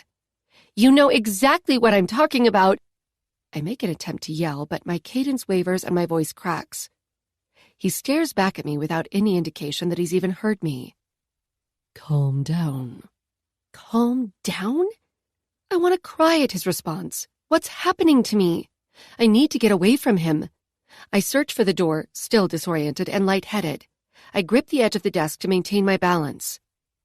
Grace? This time he sounds concerned, and he gets up to try to steady me. But I push him away and nearly stumble into the wall, the push moving only myself and not him. You drugged me! I say it as more of a statement than a question, and I can't keep the sadness out of my tone. How the hell did I let that happen? I think back, searching for a moment when they could have slipped me something, but I haven't eaten anything. I haven't had so much as a single sip of water since they took us. It had to have been when I was asleep. He approaches me cautiously, like the way one would approach a wild, wounded creature that's startled and backed into a corner. I don't blame him. I'm so unpredictable that I don't even know how I'm going to react. It's like I've lost my mind around him. He holds up his hands. No one drugged you. He reaches for me, but I take a step back and round the desk. Grace, you're safe. It's okay. I shake my head at his words. The action makes me feel dizzy again. My skin feels heated, and a tingling sensation takes over my limbs. He hasn't tried to grab me, but I take another step away from him to get closer to the door. My breathing is erratic, and I don't know if it's from the drug or my anxiety. I try to swallow again, but I can't. Grace, I think you're going into shock. He stays planted where he is with his arms still raised. Just try to calm down, okay? I stare at him like a deer in headlights. Shock? Is that what this is? No, that doesn't explain the urges. I bite my lip at the sordid thoughts. I've never felt this way before. My gaze travels over his body. He's absolutely gorgeous. He's got a vibe to him that lets you know he'd pin your legs back and fuck you until you begged for more, and then some. My lips part, and I let out a small moan as I picture it. My pussy clenches and heats. A look of relief flashes across Devin's face almost too quickly for me to notice. I notice, though. I give him a questioning look. Calm down, Grace. His voice is firm now. No, not until you tell me what the hell is going on. I just barely get out the words while maintaining an air of authority. My body is begging me to bow to him. A hot sensation pulses through me, starting at my core and making me squirm. Something's wrong. I can't stop my facial expression from showing my desperation. My eyes plead with him to help as the tears fall. What did you do to me? Any semblance of authority I had has vanished. I'm practically begging him to give me answers. I didn't do anything. I promise you. His eyes look so sincere, but I know something is wrong. It's only because you're around me that you feel this way. His tone conveys his sympathy. Then I need to leave, now. His eyes harden and his fists clench. No. His stern reply offers no alternative. My body crumples and heats, making me feel weak and lightheaded once again. I'm not okay. Please help me. He nods his head and says, I'll help you, sweetheart. Come here. Let me hold you. What other choice do I have? I can run, but how far would I get? I feel so weak right now. If he can help me, I'll let him. I've been told I'm independent to a fault, but I'm not stupid. My body is begging me to listen to him and obey. I cave and make my way back to him, sulking the entire time. As I near him, he sits down and opens his arms. He wants me to sit back down on his lap.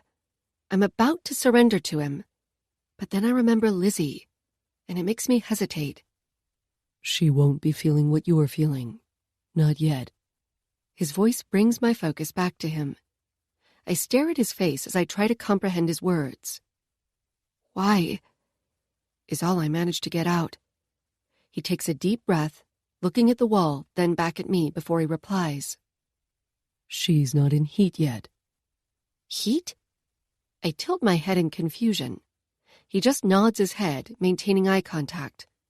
My eyes widen in shock and outrage. Like a dog? He grimaces, and then a low growl barrels from his chest. Chapter 7. Grace. My knees go weak as I feel an invisible force overwhelm my body, wanting me to bow to him, to lower my head to the ground and expose my neck. I drop my stare and fall to my knees, but I don't bow. I won't. The pull is so strong that it makes me feel sick to my stomach, but I refuse it, fighting it with everything in me. What is it with you and dogs? He practically sneers the words. Do you not like them? I shake my head, my eyes focused on his shoes. Speak. I jolt at his command, and a fresh stream of hot tears runs down my cheeks. No, I say, and a shaky breath leaves me as I add, I love dogs. I gasp for air, and finally give in, bowing to him. My cheek rests against the floor with my forearms braced on either side of my head. He immediately lifts me up and pulls me into his chest. You don't need to bow to me, Grace. Not ever. Please don't. I sob against him, clinging to his powerful body as his hand cradles my head. Desperate for skin-to-skin contact, I move my hand under his shirt and up his back. I don't know why I need it, but I do. Whatever's happening to me, I hate it. Make it stop. I don't mean to get angry, he says, and his tone is gentle. But that doesn't take away a damn thing I currently feel. The belittling and weakness especially. I hate it all. I don't like that you compare yourself to a dog. His free hand caresses up and down my back soothingly. He kisses my hair and I melt at his touch. I concentrate on taking deep breaths as he speaks, but at least my sobs have stopped. It's your cycle. You're ovulating. That's why you feel like this. I feel the rumble of his chest as he speaks, and I push my body against it, loving the way the vibration feels on my skin. This is nothing like anything I've ever experienced. The need to brush my body against his is nearly intolerable. My entire being is pulsing with a desire to touch him and be touched by him. I lick my lips and stare at his neck. There's dark stubble all the way down to his Adam's apple. I have the sudden urge to nip at his throat. I stir, trying to alleviate some of the hot ache between my legs. And that's when I realize I can feel his stiffness against my thigh. He's huge. The image of him bucking me on his desk, riding me hard, comes to mind. I moan. Yes, I want him to ride me hard. I give in to the temptation and leave a hot, open-mouthed kiss on his throat. My teeth pinch his skin, and I pull back before letting go, knowing I'll leave a mark. Devin groans as I lean back to admire my handiwork. My chest rises and falls as I breathe heavily. Fuck, Grace. I'm trying to be good for you, he says as my gaze searches his face. His eyes are closed and his head is tipped back while his mouth is parted. It's so fucking sexy. I part my legs to straddle him. The move makes my hard clit throb. Resting my elbows on his shoulders, I spear my fingers through his messy hair before jerking his head to the side to bite his neck again. The move makes his dick twitch, and it hits my sensitive clit. I let out a moan against his throat. Please. I don't even know what I'm begging for. All I know is that I need him. He can make this right. You want me to fuck you, Grace? He breathes his words, although they come out as a statement and not a question.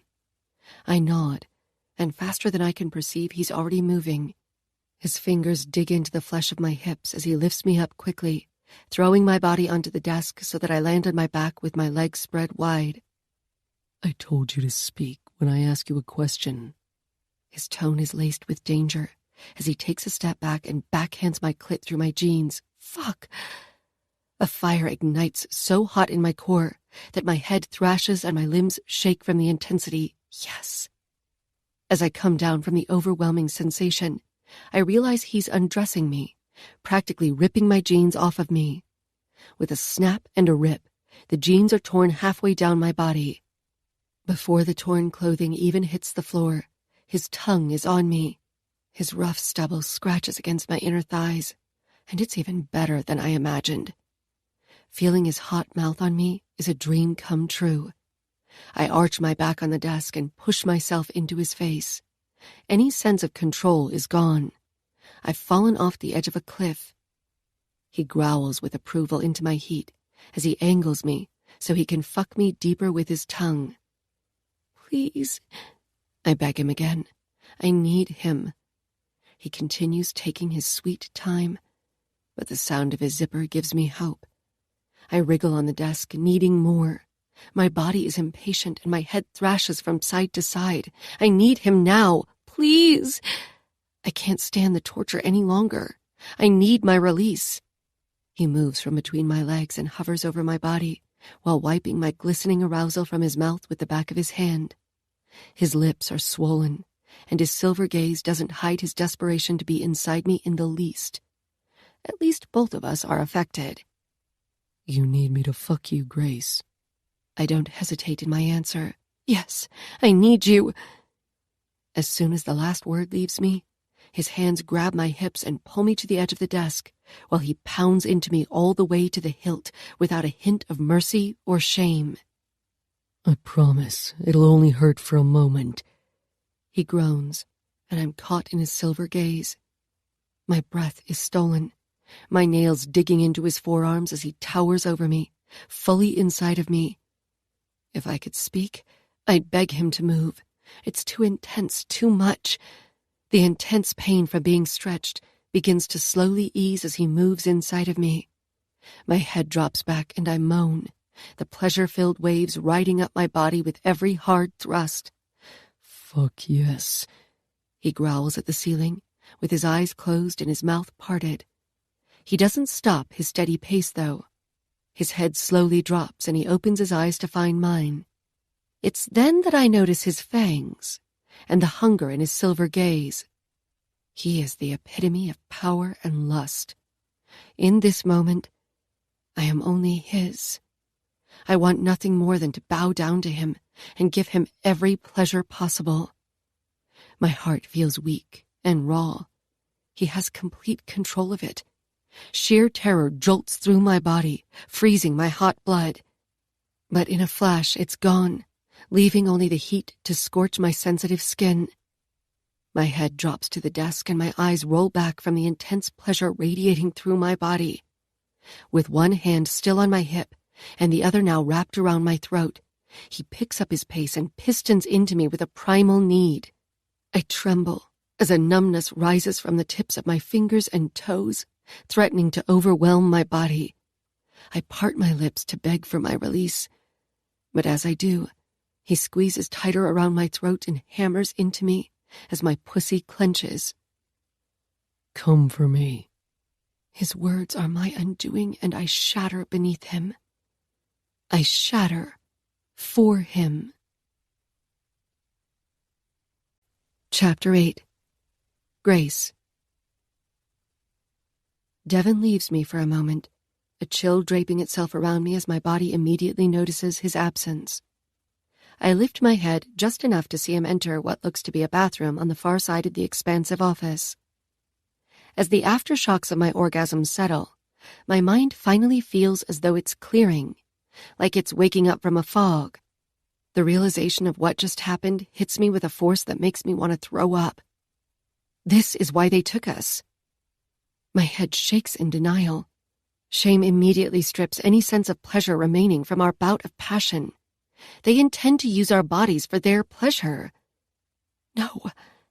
I continue to shake my head, covering my face with my hands. I couldn't even help myself just now. I wanted him to use me. Will I be like that around all of the other werewolves? Their very presence is a drug. It's hard to lift myself from the desk, the room spinning at the realization. Even if my body is begging for their touch, I don't want to be a whore available to them whenever they want. I want more from life. I need more. I push away my sadness as anger replaces it with a fierce need to rally. Lizzie, they will not touch her.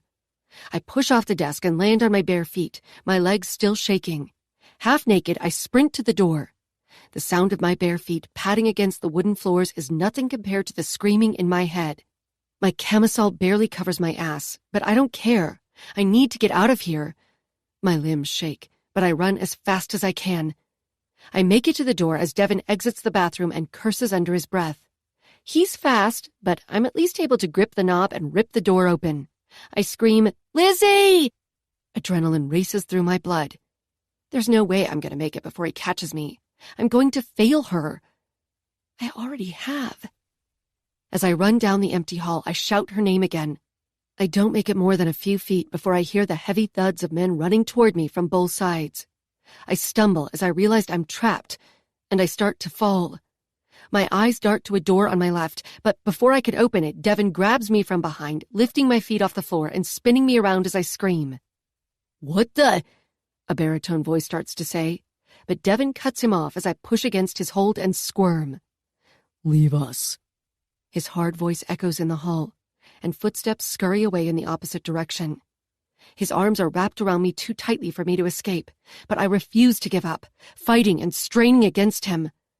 I work one arm free and slam my elbow as hard as I can into his face. Fuck! I doubt it hurt him, but it shocks him enough that he drops me, and I land hard on my ass. My palms hit the ground so hard that the resulting pain makes me think I broke my wrist, but at least I didn't smack my head on the floor. I try to get to my knees at the thought of Lizzie going through what I just did. When I glance up, breathless and weighed down with worry, two silver eyes stare back at me. Lev is wide-eyed at the end of the hall with his mouth agape. Devin's hand grabs the nape of my neck as he lifts me off the floor with one arm. I said leave, he screams at Lev, with rage vibrating off the walls. I whimper in his grasp as he wraps one arm around my waist. My hands fly up to my neck and try to pry away his fingers. Calm down, sweetheart. His gently spoken words against my ear are at complete odds with his powerful grip on me, but my body obeys him without my conscious consent. My hands drop to my sides as I start to see white spots dance in my vision.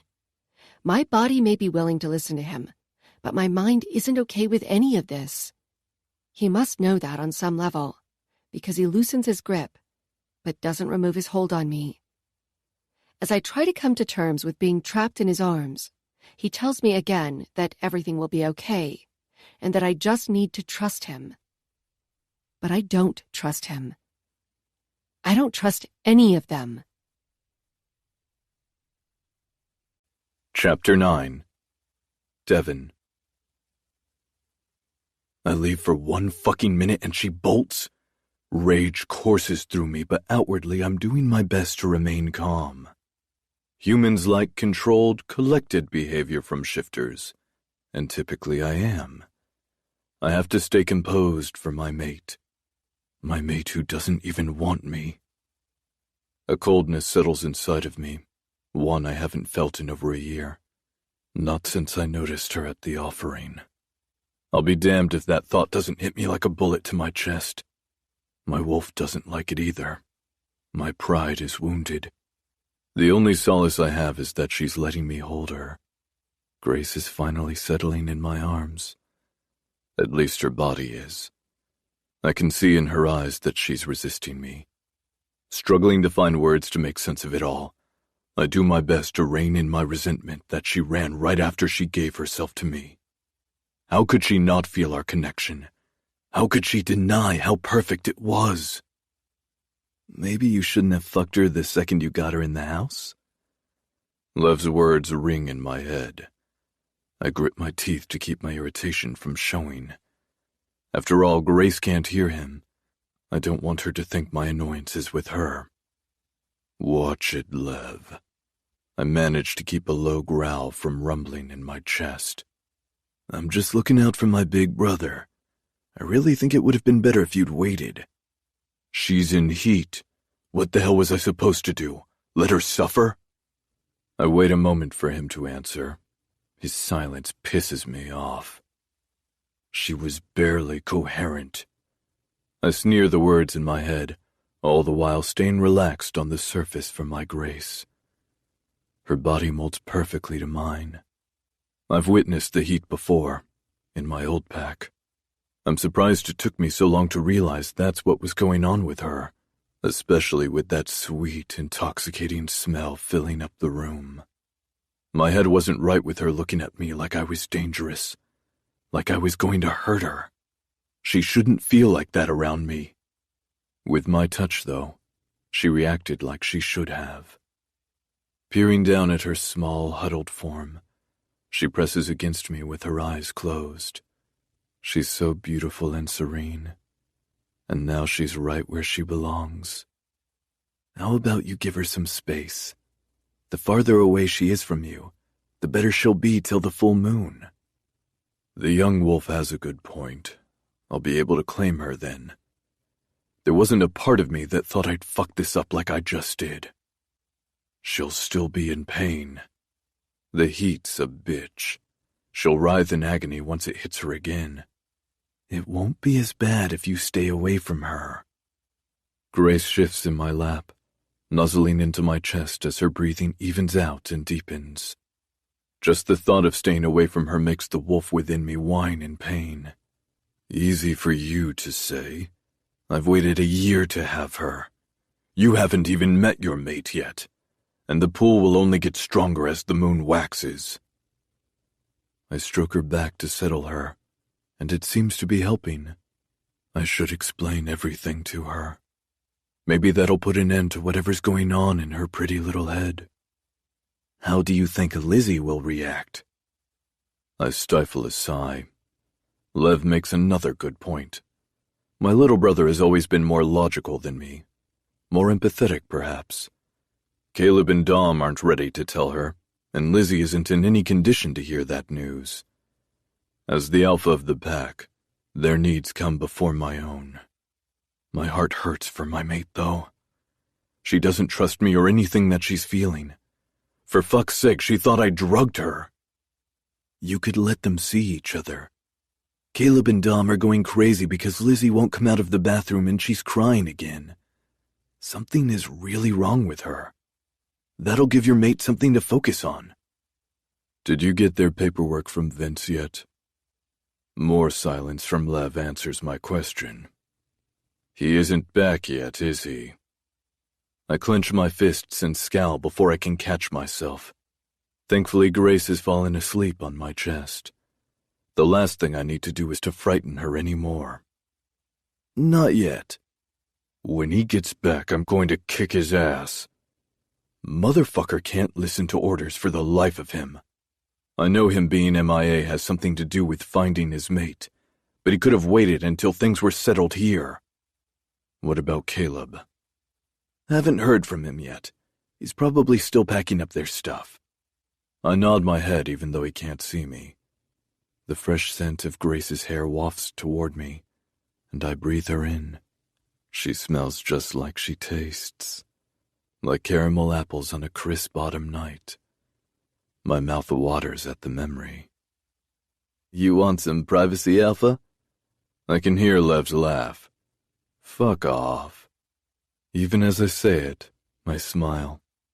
I'll get my mate's worries worked out, and then everything will be perfect. It has to be. My fingers twine with her brunette locks, and I bend down just enough to kiss her temple. Where do you want all of their shit when it gets here? I want it set up exactly as it was in their place. Put it all in the East Wing. You don't think that will freak them out? They need comfort and privacy right now. They want to go home, so we'll give them their home to run to. That's fucking crazy, Dev. A low growl rumbles deep within my chest, causing Grace to whimper. Fuck. I stroke her back until she settles again. I'm surprised she's bothered at all by your growl. I could feel those vibes you threw at her. It knocked Jude on his ass. I can hear him chuckle. Yeah? It didn't get to you, too? I know it had to because it took everything in me to get her to bow. The moment she did, though, I regretted it. She's my equal. My temper will be our undoing.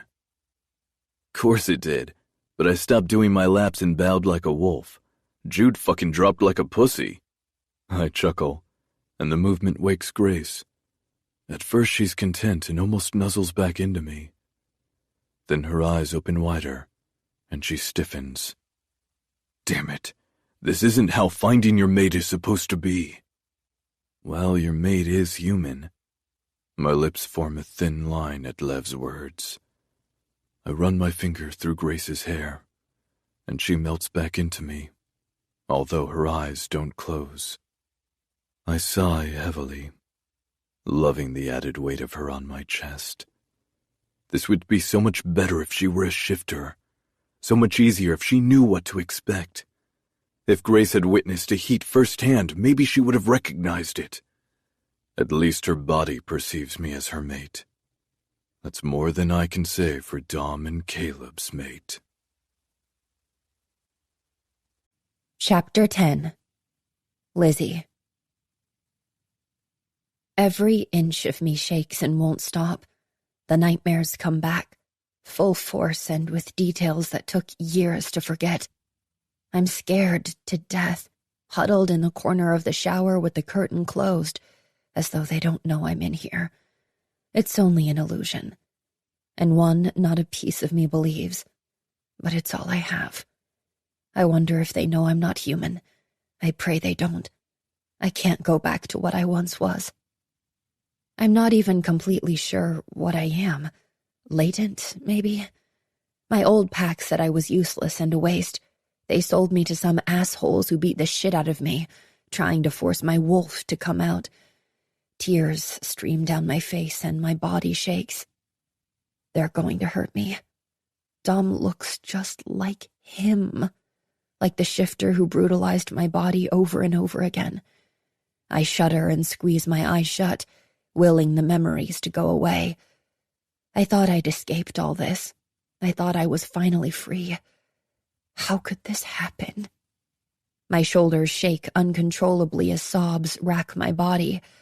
I gasp for breath, but my throat dries and closes, suffocating me. I remember the pain shooting through my back while they whipped me, taking turns and betting on whether I would break or if the wolf would show.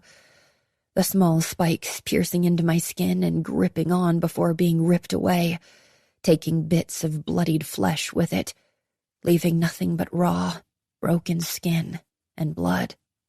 Although my vision was blurred, I can still see the splatters of my blood as they hit the wall.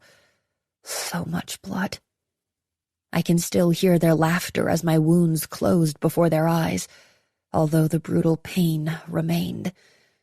That's all the proof they needed. They kept at it, saying they would beat the latent out of me.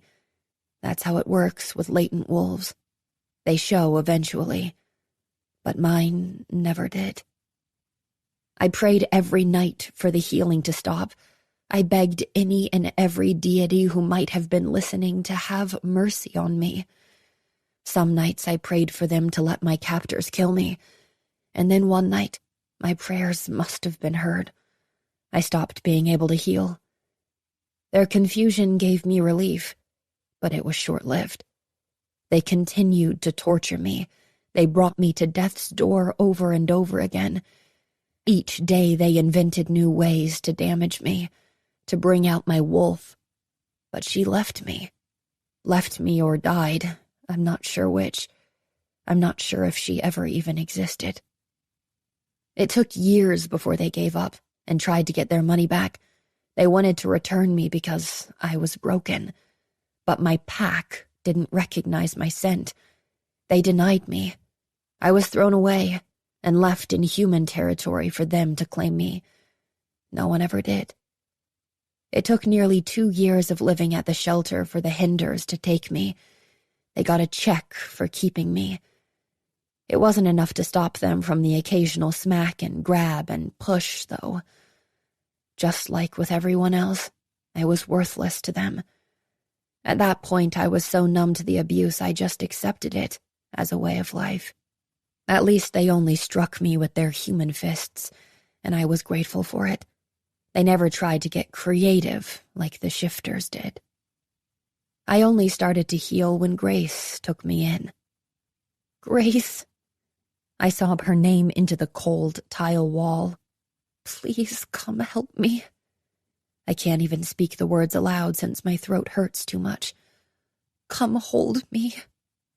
I wrap my arms around my shoulders and rock back and forth. She's the only one who's ever cared about me. I squeeze tighter as my head falls and rests on my knees. The only one who's ever touched me in a kind way.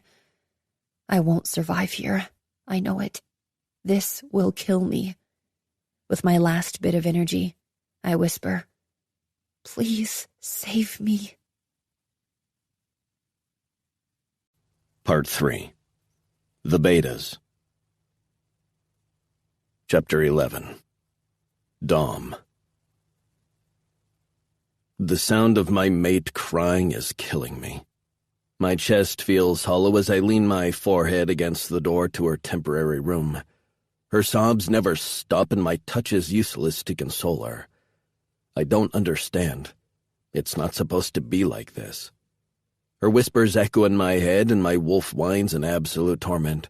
Rage replaces the agony, toward my wolf and myself. I should be able to soothe her, to be a balm to her broken soul. Instead, I'm the one causing her pain. The way she looks at me, with sheer terror in her eyes, shatters any hope I have at claiming my mate. I need to do something, but how can I help her when she won't let me anywhere near her? I don't know what the hell to do. I pound my fist against the wall in fury. My only consolation is that our alpha's mate can calm her to the point that she's still. I'll do anything to heal Lizzie, to have her whole and happy. But first she needs to let me the hell in. The sooner the better.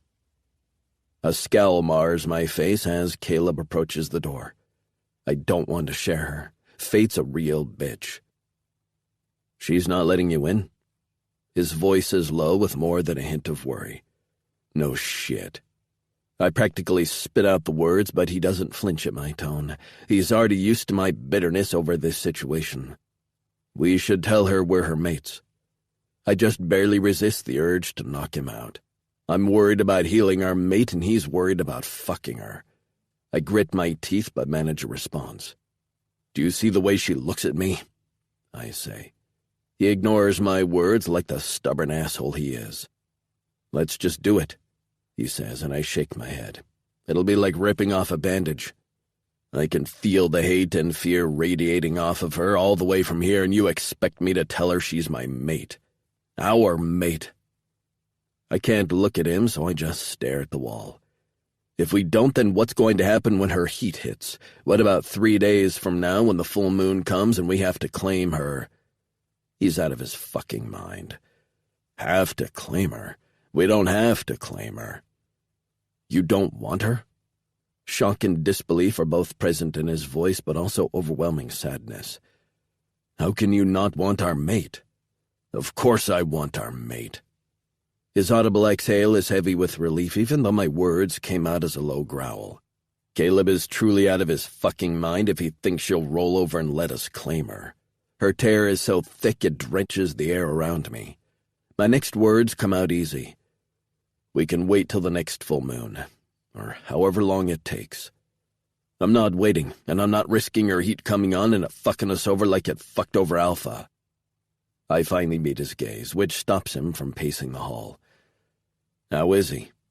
I heard him and Lev earlier, but tuned them out to give my mate all my attention. Lizzie had been saying something in between sobs, but all I could understand was grace.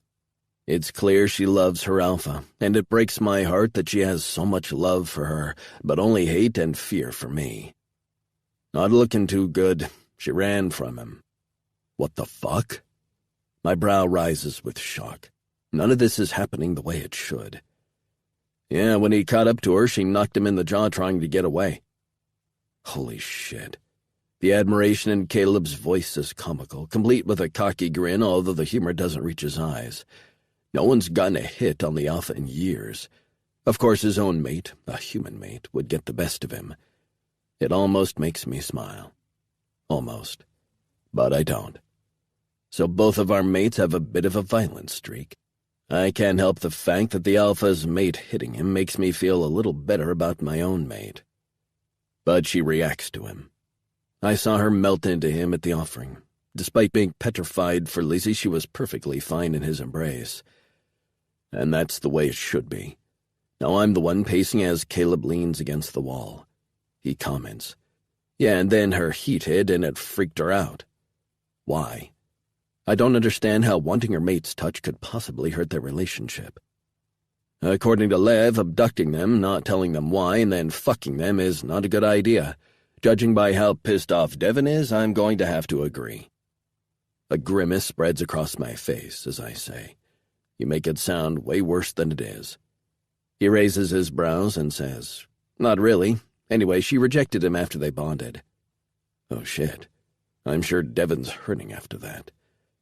But she's his mate. He hasn't told her yet, and that's why I want to tell Liz. It's Lizzie. I narrow my eyes as jealousy creeps up on me. Shit, I don't even like him saying her name. There's no fucking way we're going to be able to share her.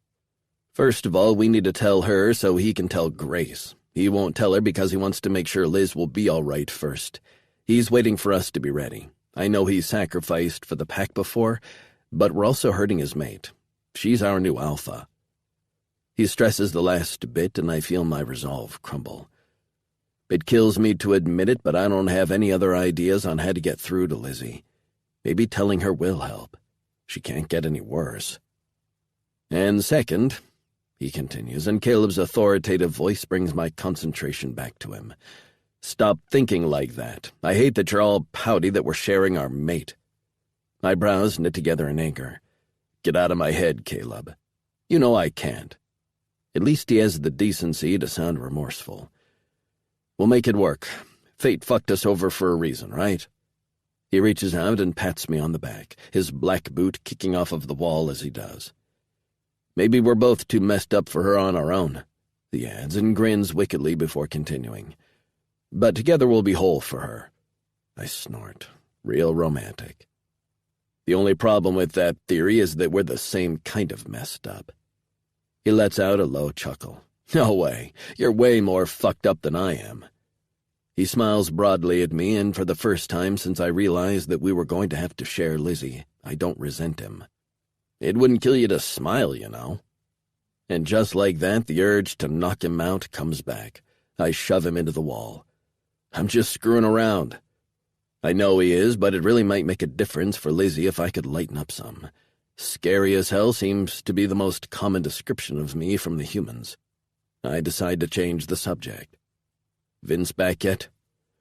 Not that I've heard. I watch as Caleb's fists clench. He usually doesn't get his feathers all ruffled. Out of all of us, he's the light-hearted, smooth talker. Vince is in for a world of hurt when he gets back. Nearly everyone in the pack is pissed at him. He was supposed to have Lizzie's background info ready for us.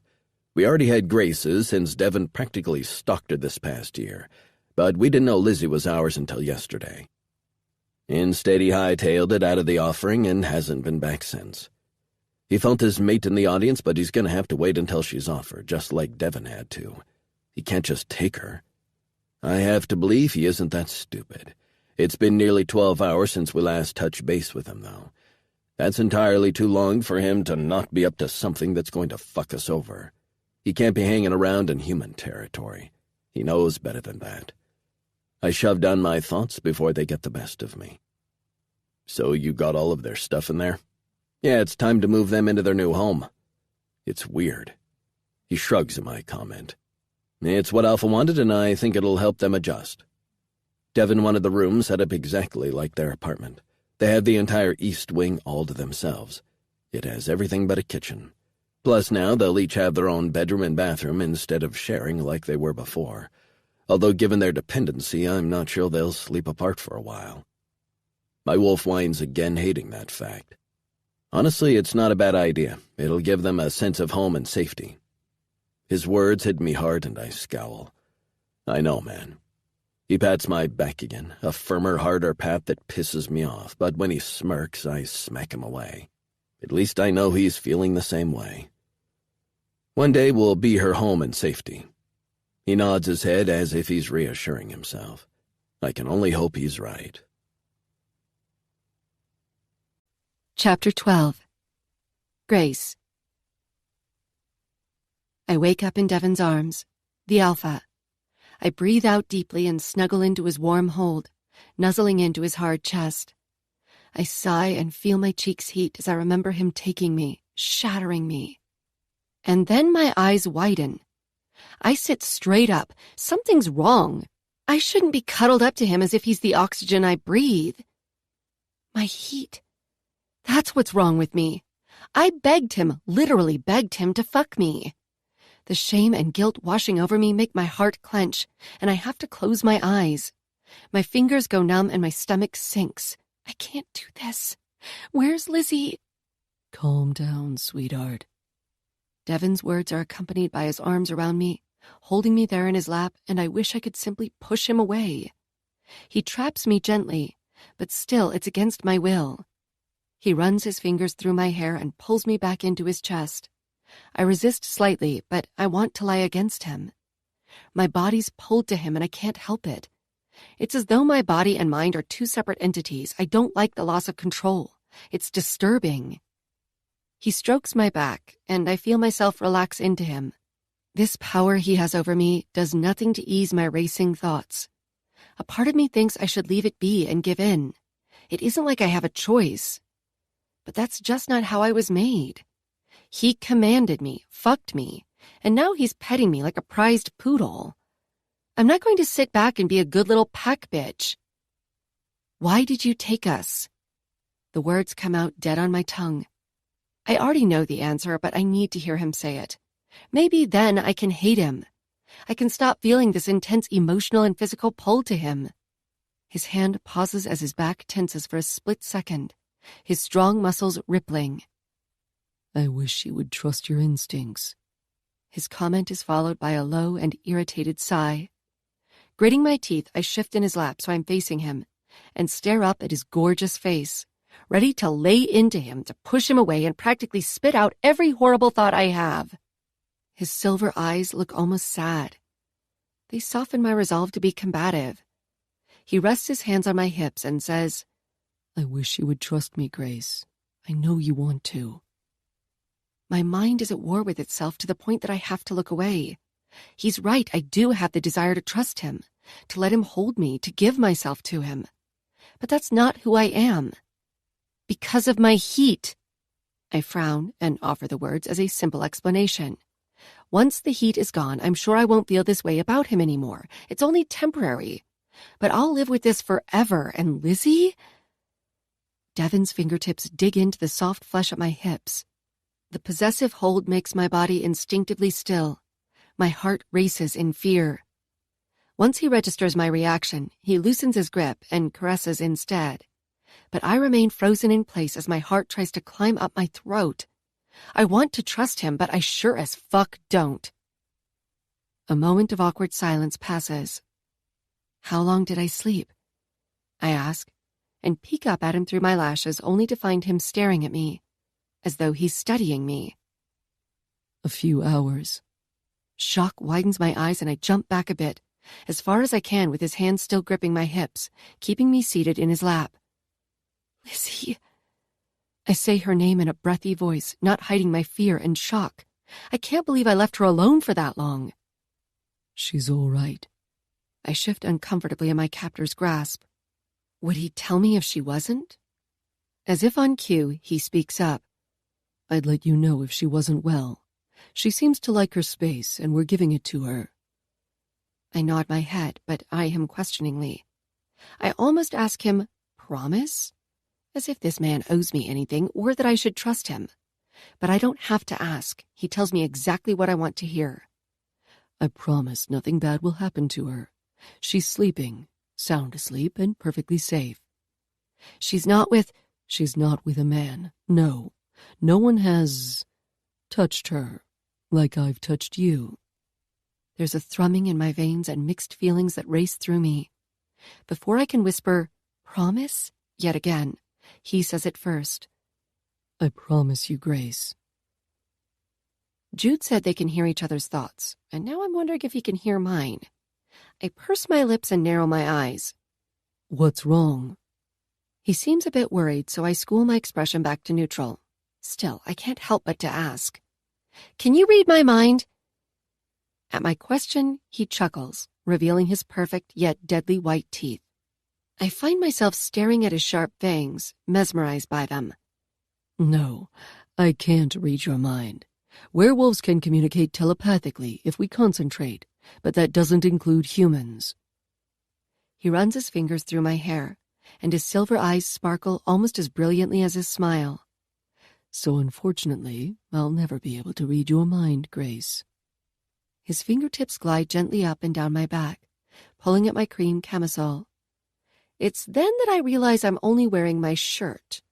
He's covered my lower half with a cashmere throw. I snuggle into it and shift my weight on his lap, feeling self-conscious. My eyes search the room and land on my ripped jeans and lace thong. Damn it. I can't help but frown at the sight. Those were my favorite jeans. I just got them. I can't conceal the disappointment in my voice. His eyes follow my gaze, and he runs a hand through his gorgeous hair, looking guilty all the while. We'll get you more. The clothes from your apartment are here, so you have plenty of outfits to choose from in the meantime. The betas are setting up your room. I perk up immediately. Our things are here? I blink rapidly at him as my mind wakes up. He smirks at my excitement and nods. I instantly glare at him. He'd better speak when I ask him a question. This shit's going to work both ways. His eyes spark at the sight of my narrowed eyes. Yes, he says teasingly. I swear to God, if you can read my mind, I'm going to beat the shit out of you. An asymmetric grin pulls at his lips.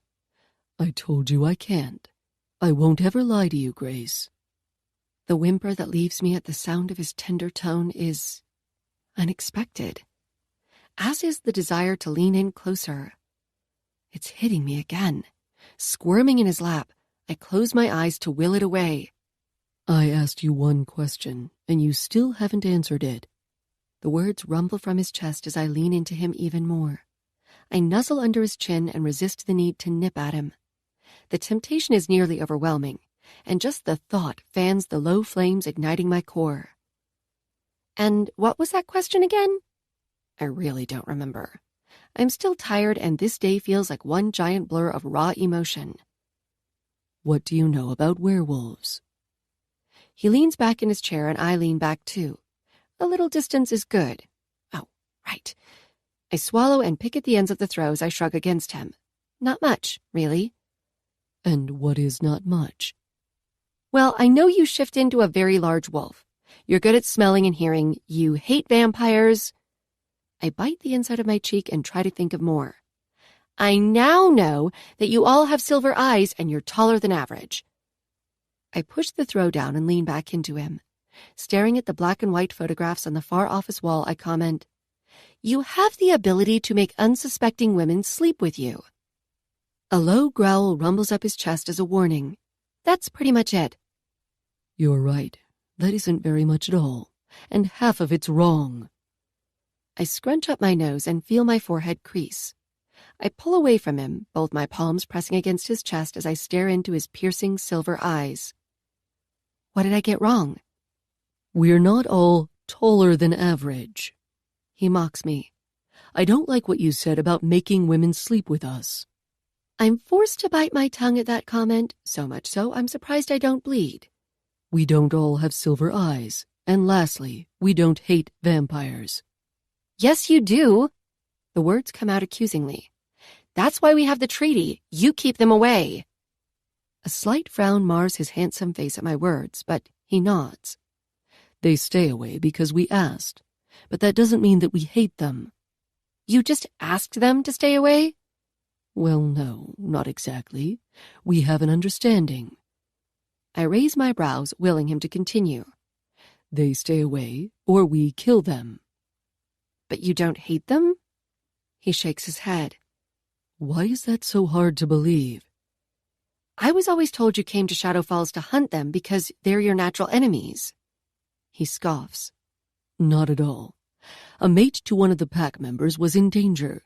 We had to protect her. A mate?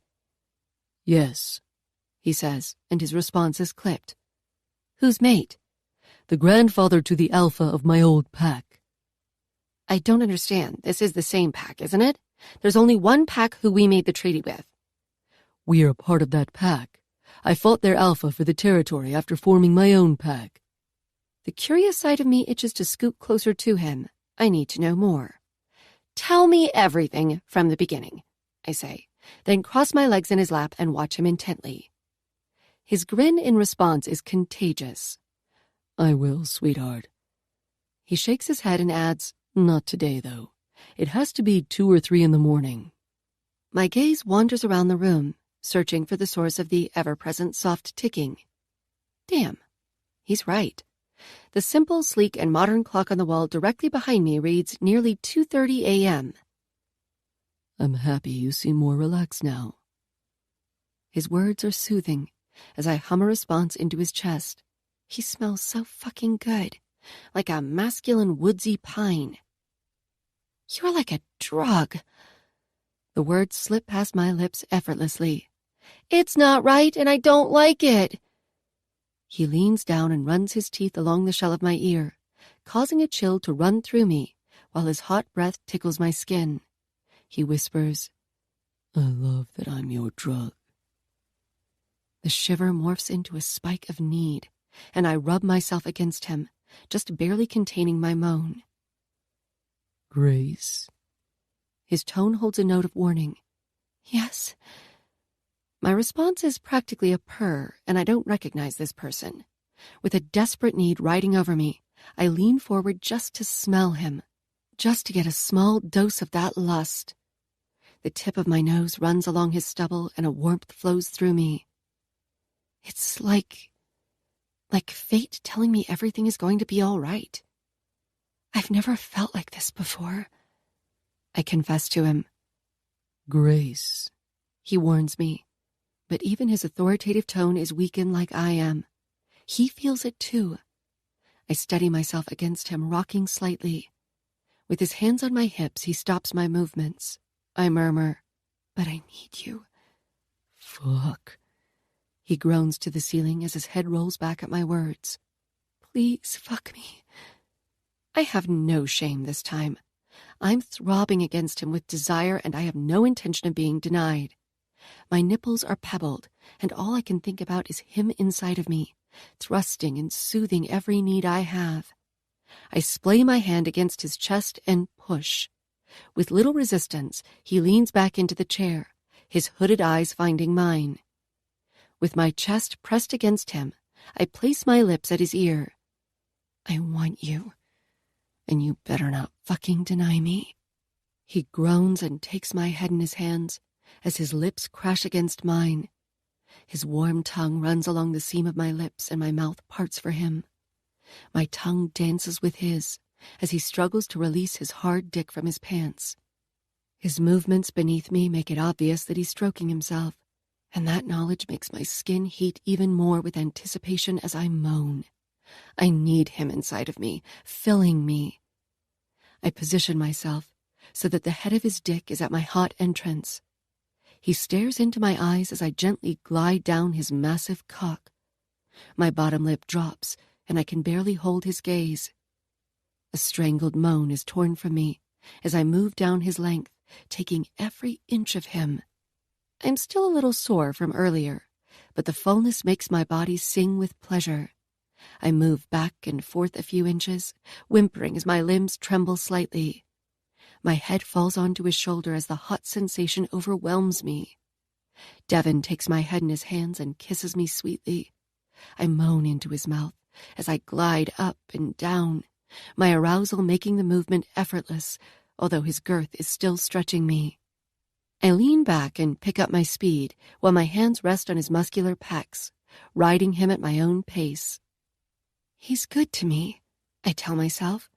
Some part of me that sees this pathetic need as weak. I choose who I want to fuck and when. This is me taking what I want. I won't be ashamed of that. His hands stay at my hips as he takes my nipple into his warm mouth, bites down and pulls back. I arch my back at the spike of pleasure and wanton heat in my core. He relaxes against the chair, watching me with a hungered look in his silver eyes. Everything about him screams power and need. He needs me. The thought is heady. His heated gaze of adoration sends yet another surge of arousal through me. My clit hits his pelvis with every downward stroke as I continue riding him, and it makes my pleasure all the more intense. I stop my movements and stare at him. He's letting me ride him. He's given me control, but it's false control. I find myself wanting him to fight for it. A moment passes before Devin looks up at me. He bucks his hips against me, causing me to moan as his eyes find mine. As we both catch our breath, he asks, "What's wrong, sweetheart?" I pause for a moment before admitting the truth. "I want you to fight me, to take me." Before I can blink, he's lifted us out of the chair and he spins my body around, pinning me against the wall. It's cool against my flesh. I don't even have time to gasp until my cheek is pressed against the wall with his fist gripping my hair. My legs are spread wide, and just the head of his hard dick is nestled between my folds. Both my wrists are captured in one of his hands and held above my head. Holy fuck! My heart races in my chest. His speed and strength are terrifying, but somehow invigorating at the same time. His other hand loosens its grip in my hair, then slips between the wall and my body, moving lower and lower, until he's able to circle my clit with heavy, unrelenting pressure. The feeling is so intense that I try to move away, but I'm trapped. I can hardly move any part of my body. He whispers into my ear, "You questioning my dominance, sweetheart?" My pussy clenches at his words, feeling empty without him inside me. I shake my head slightly as best I can. "No," I murmur, my eyes barely open as the pleasure rocks through me. Without warning, he slams his dick inside of me all the way to the hilt, and I scream out his name while an orgasm rips through my body. He groans into my neck. I know you love me destroying your cunt. You're so fucking tight on my dick. His words bring me that much closer to yet another release, as he starts rutting me from behind. I love every bit of what he's doing to me. I can hardly take it, but at the same time I want more. I want all of him. I need all of him. My heart clenches in agony as I find myself wanting to beg, but I don't know what for. His lips kiss over my shoulders and neck hungrily. I feel his fangs skim across my neck, and I push myself into them. Yes. He nips my ear and sucks on my neck, quickening his pace. The sound of his hips slamming into me fuels my need to let go. I try to move away as the feeling becomes too much. I try everything to escape, but I'm pinned. I can't get away from the intensity of the need running through my body, heating and numbing every inch of me. I don't think so, sweetheart. You wanted me to fuck you like this, remember? The danger in his voice is intoxicating. I was a fool to think I could fight him. Take it, sweetheart. His low growl sends even more desire strumming through me, and just as I'm about to find my release all over again, he pinches my clit, making me scream. My orgasm hits me like the rough waves of the ocean, crashing unforgivingly against the shore over and over as my body trembles uncontrollably. At the same time, I feel him release, heightening my own pleasure as his dick throbs inside of me. Tell me you felt that, sweetheart. Tell me you feel our connection. He breathes heavily into my neck, and his words come out with desperation. I've had sex before, plenty of times, but it's more. He adds, I'm not letting you go till you do. Our connection. It's far too much. The violent crash is imminent, and it's going to destroy me. Not even a day, and I already know Devin is going to ruin me. It's not fair. I never stood a chance. I can't lie. Yes. I answer him as quickly as I can, and I feel his body relax against mine, but he still cradles me against him. I catch my breath and say, I promise I felt it. Thankfully, I stop myself before the next words slip out. My heart clenches and tears form in my eyes when I realize how close I was to blurting out 3 stupid words that should never be spoken. Chapter 13. Dom. Caleb takes a deep breath in front of her bathroom door before glancing over his shoulder at me and asking, You ready, man? Clearing my throat, I deny my own uncertainty. Honestly, I don't know if I am. My wolf hurts being away from her, but it's bearable compared to the pain I felt when she rejected me. The east wing is finished, every piece in its place, so we figured we'd get our little mate settled. She wasn't in the guest bedroom. Not that I expected her to be in bed waiting for us. I'm not that naive. She probably fell asleep in there. I nod at Caleb's assertion as he gestures to the bathroom. It kills me that she's avoiding us, but I'm not going to lie down and just take this shit forever. She's my mate, and I'll be damned if she's going to refuse me without giving me a chance. Come on, stop dragging your feet. She's probably asleep anyway. He reaches for the bathroom door before I'm even able to respond. It's locked. That's not surprising. He jiggles the handle, and it pisses me off. He's being too loud. He's going to wake her up, and I'd rather he didn't. If she's asleep, I can at least hold her without having her attack me. That thought, that possibility is the only thing that drives me to do this right now, rather than just leave her be in peace until she's ready to come out. I grit my teeth and push him out of the way. Knock it off. I swear to God, if you woke her up, I'm gonna break your hand. He snorts and all-out smiles at my threat. You may be a big motherfucker, but I can still take you, Dom.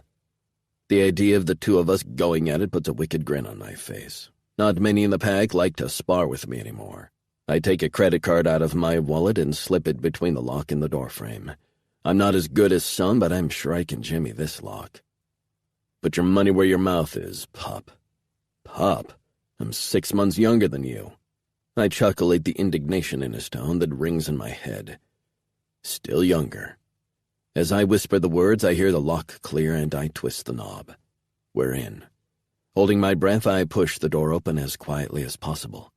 I silently step into the room, but she's not here. My brows furrow when Caleb pushes past me. I take another glance around the large bathroom, but she's nowhere to be seen. Adrenaline spikes through me and my heart beats frantically, pounding against my rib cage. My throat closes and I struggle to take in a breath.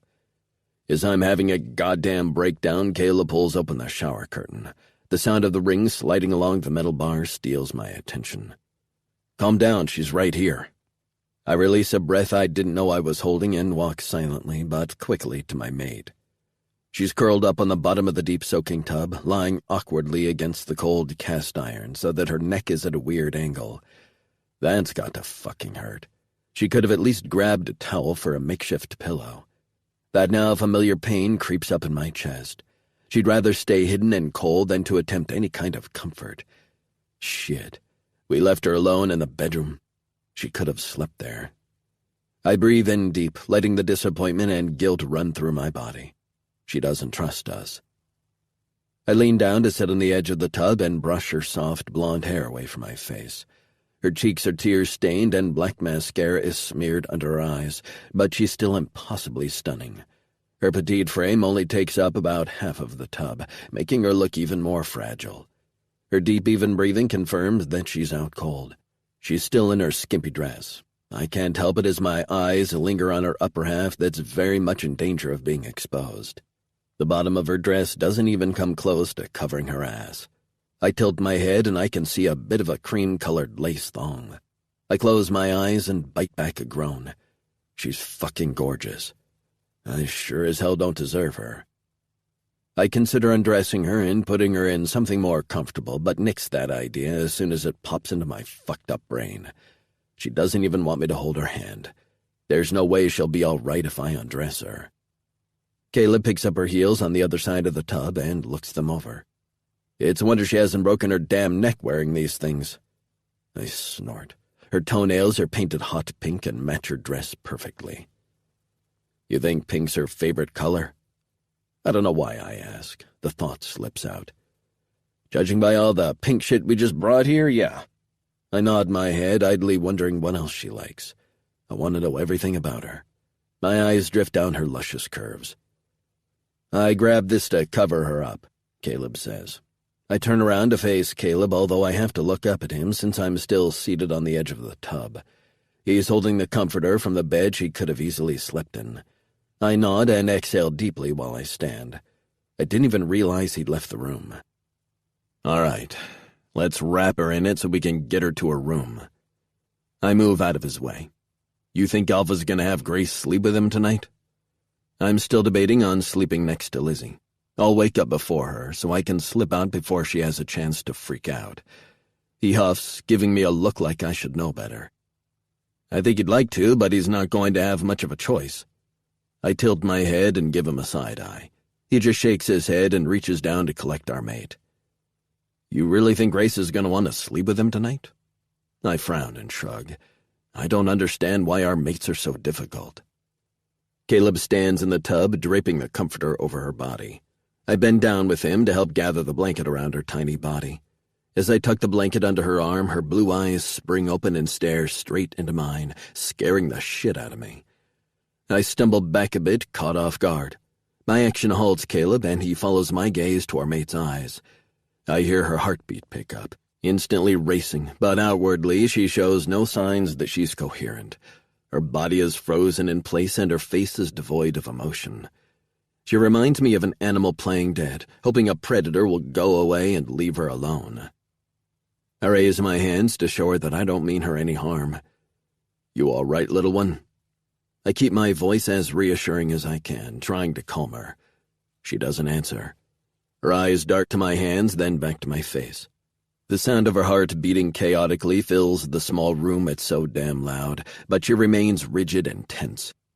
Something about her expression has changed, though. She's no longer a wounded animal. The hint of silver in her eyes sparks in a way that makes me aware she's waiting to strike. She wants to fight me. As much as that thought makes my dick hard, this isn't her challenging my worthiness as a mate. I wish that were the case. I'd pin her ass down so fast and fuck her ruthlessly till she had no doubt who she belonged to. But that's not what this is. The smell of fear, not arousal, permeating the air is so strong it's practically suffocating. Liz, you fell asleep in the tub, baby. We were just gonna move you so you would be more comfortable. Caleb slowly steps out of the tub as he talks to her, but Liz's eyes don't leave mine. She shows no sign that she's hurt him. I part my lips to say something, but I don't know what the hell to say. She's obviously scared out of her mind. She's looking at me like I'm her worst enemy. What the hell did I do to put her on edge? Lizzie, you okay? Still no response. If I could just touch her, then I could calm her down. I know I could. I could make her feel this connection, this electric pull between us. My thoughts give me the push I need to move toward her. Swallowing thickly, I slowly reach down with the intention of stroking her arm, but she silently rears back and scrambles to get away from me. I pull back and put my hands up again, showing her that I won't reach out to her. The comforter restricts her movement as she struggles to get up. Her feet slip, caught up in the blanket, and I'm too damn slow to stop her from bashing the back of her head against the spout. She winces as both of her hands shoot up to cradle the wound on her head. The distinct smell of blood reaches me instantly. I reach down for her again, wanting to help her, needing to help her. I know that had to hurt. But as my large hand palms her chin, she screams, kicking furiously against the comforter as her nails dig into my forearm and her teeth sink into the flesh of my hand. Fuck! I pull back before her teeth release me, spilling more blood than necessary. Blood seeps from the 2 large scratches she left on my arm. I stare at them in surprise before turning my eyes back to her. My blood glistens on her lips and her sharp blue eyes stare back at me full of hate. My gut drops, and I swallow the lump forming in my throat, which feels too tight to breathe. I can only hope that the look on my face conveys how torn up I am. Hey now, baby girl, you're all right. Caleb moves in front of me to catch Lizzie's eye. She ignores him, continuing to stare at me with utter hatred. Tom's just trying to help you, baby. He kneels on the tub without reaching for her. It's okay, I promise we aren't going to hurt you. Her small voice hisses her words, dripping with venom. Don't let him touch me. At her statement, I feel my soul shatter into jagged pieces as my wolf howls in agony. And then I hear something I shouldn't. It takes me a moment in my despair to realize that it came from my mate. Caleb looks at me with disbelief, giving me confirmation that he heard it as well. I stare into those icy blue eyes and will her to speak again. She doesn't, though. Her wolf is silent, but I know I heard her whine in pain. Our mate's a werewolf. I scent the air, but I can't smell her wolf at all. If Caleb hadn't heard her also, I would be doubting my sanity. I push Caleb to the side to stand in front of our mate. He doesn't resist at all. He's looking at her with a look of pure confusion. Where'd your wolf go? A look of dread crosses her face. I see her swallow as she pushes her body as far away from us as the tub will allow. All traces of anger have dispersed, leaving only fear. Staggered breaths leave her parted lips, and tears well in her eyes. Why are you so scared, little one? I hold up my arm for her to see. It's okay, I'm not mad. Her shoulders start rising and falling as her breathing becomes erratic. It's okay. Caleb finally speaks up. What happened to your wolf? She shakes her head violently. Why is she so terrified of us? More importantly, how the hell is she hiding her wolf like that? I'm not a werewolf. The rushed words barely have any sound as they leave her lips. My eyes narrow at her. Don't lie to me, little one. I try to keep the threat out of my voice, but it's still there. The moment I hear the admonishment, I regret it. She's fucking terrified. I shouldn't be giving her more reasons to fear me. She left me. Our scared little mate whimpers. I'm not Leighton anymore. She won't come back. She gasps for breath as her body shakes. Please, she won't come back. I feel my heart hollow as my wolf whines in distress. Please what, little one? Please don't beat me. Her sad blue eyes burrow into mine as she begs. Please don't hurt me again. I swear she won't come. She's dead. I can't shift. I swear I can't shift. Her words are barely coherent, but I've heard enough that I understand her terror. I close my anguished eyes. Now I get why she hates me, and it shreds my insides. If I could bring my father back to life, I would. When I killed him, it was for me, but if I could do it again, I'd torture him first for her. It wasn't me. I choked the pitiful words out. I was just a child, just a pup, but I knew what my family was doing. I knew what my father did to those kids, but it took years for me to gather the courage to fight him. Years of listening to their tormented screams. He recorded everything as proof of their identity when he sold them on the black market. As I grew older, he made me watch. First the videos and then in person. I'll never forget their haunted eyes as my father and uncles beat them mercilessly, forcing their animals to the surface. His large hand on my shoulder kept me pinned in place as he made me watch. Even as I vomited in revulsion, he insisted I needed to see it to be a man. The day he handed me a weapon to do as he told me, as my alpha commanded, was the day I fought back. I bludgeoned him with a bat he used to break his victim's bones. By the end of our battle, we'd both shifted, and he lay in front of me, coughing up blood with what little life he still had left. Before he could heal, I ripped out his throat. His hot, sticky blood gushed into my mouth before spilling onto the floor. The only regret I've ever had in my entire life was not stopping him sooner. If I hadn't been so scared of dying, I could have saved nearly half a dozen children. I never once had any remorse over killing him. Not until today. I wish she were still alive so I could kill him for her, so she could watch as her tormentor took his last breath. It wasn't me. It was my father. "Just stay away," she cries, and I swear my heart breaks. "It wasn't me," is all I can answer, the words only a whisper. Caleb's consoling hand on my shoulder brings me back to the present, back to my sobbing, shattered mate. She's so fucking damaged. My heart aches for her. I reach out my hand to her, unable to stop myself, but she backs herself into the corner like a scared animal. Her rejection is deserved as I drop my head in shame. I take a deep breath and square my shoulders. Now that I know why she's been acting the way she has, I can make this right. I'll fix this. I meet Caleb's eyes. Bring her to the bedroom. Part 4. Their mates. Chapter 14. Dom. "What the hell, Dom?" Even though he's screaming in my head, Caleb looks back at me with a neutral expression. "She's scared. I'm going to fix it. By tying her up?" His shocked tone is laced with disapproval. "She's scared out of her mind, you sick asshole." "Knock it the fuck off." I sneer with disdain before calming myself and adding, "You know I'm not going to cross the line." He presses his lips into a thin line, his hands clenching into fists, before quickly relaxing, and then he looks back at our mate. She's still huddled in a ball, shaking uncontrollably, intently focused on ignoring us, as though we don't exist if she can't see us. She's got the blanket cocooned around her like it's going to protect her. I shake my head at the sight of her. Nothing's coming in between us, little one. Tying her up is crossing the line. His low growl is fortified with an unspoken threat. "Bring it on, motherfucker."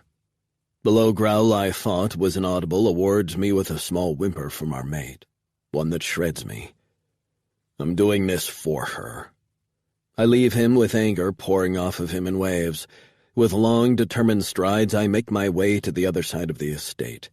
I need to gather rope from the dungeon. I couldn't care less if Caleb doesn't like it.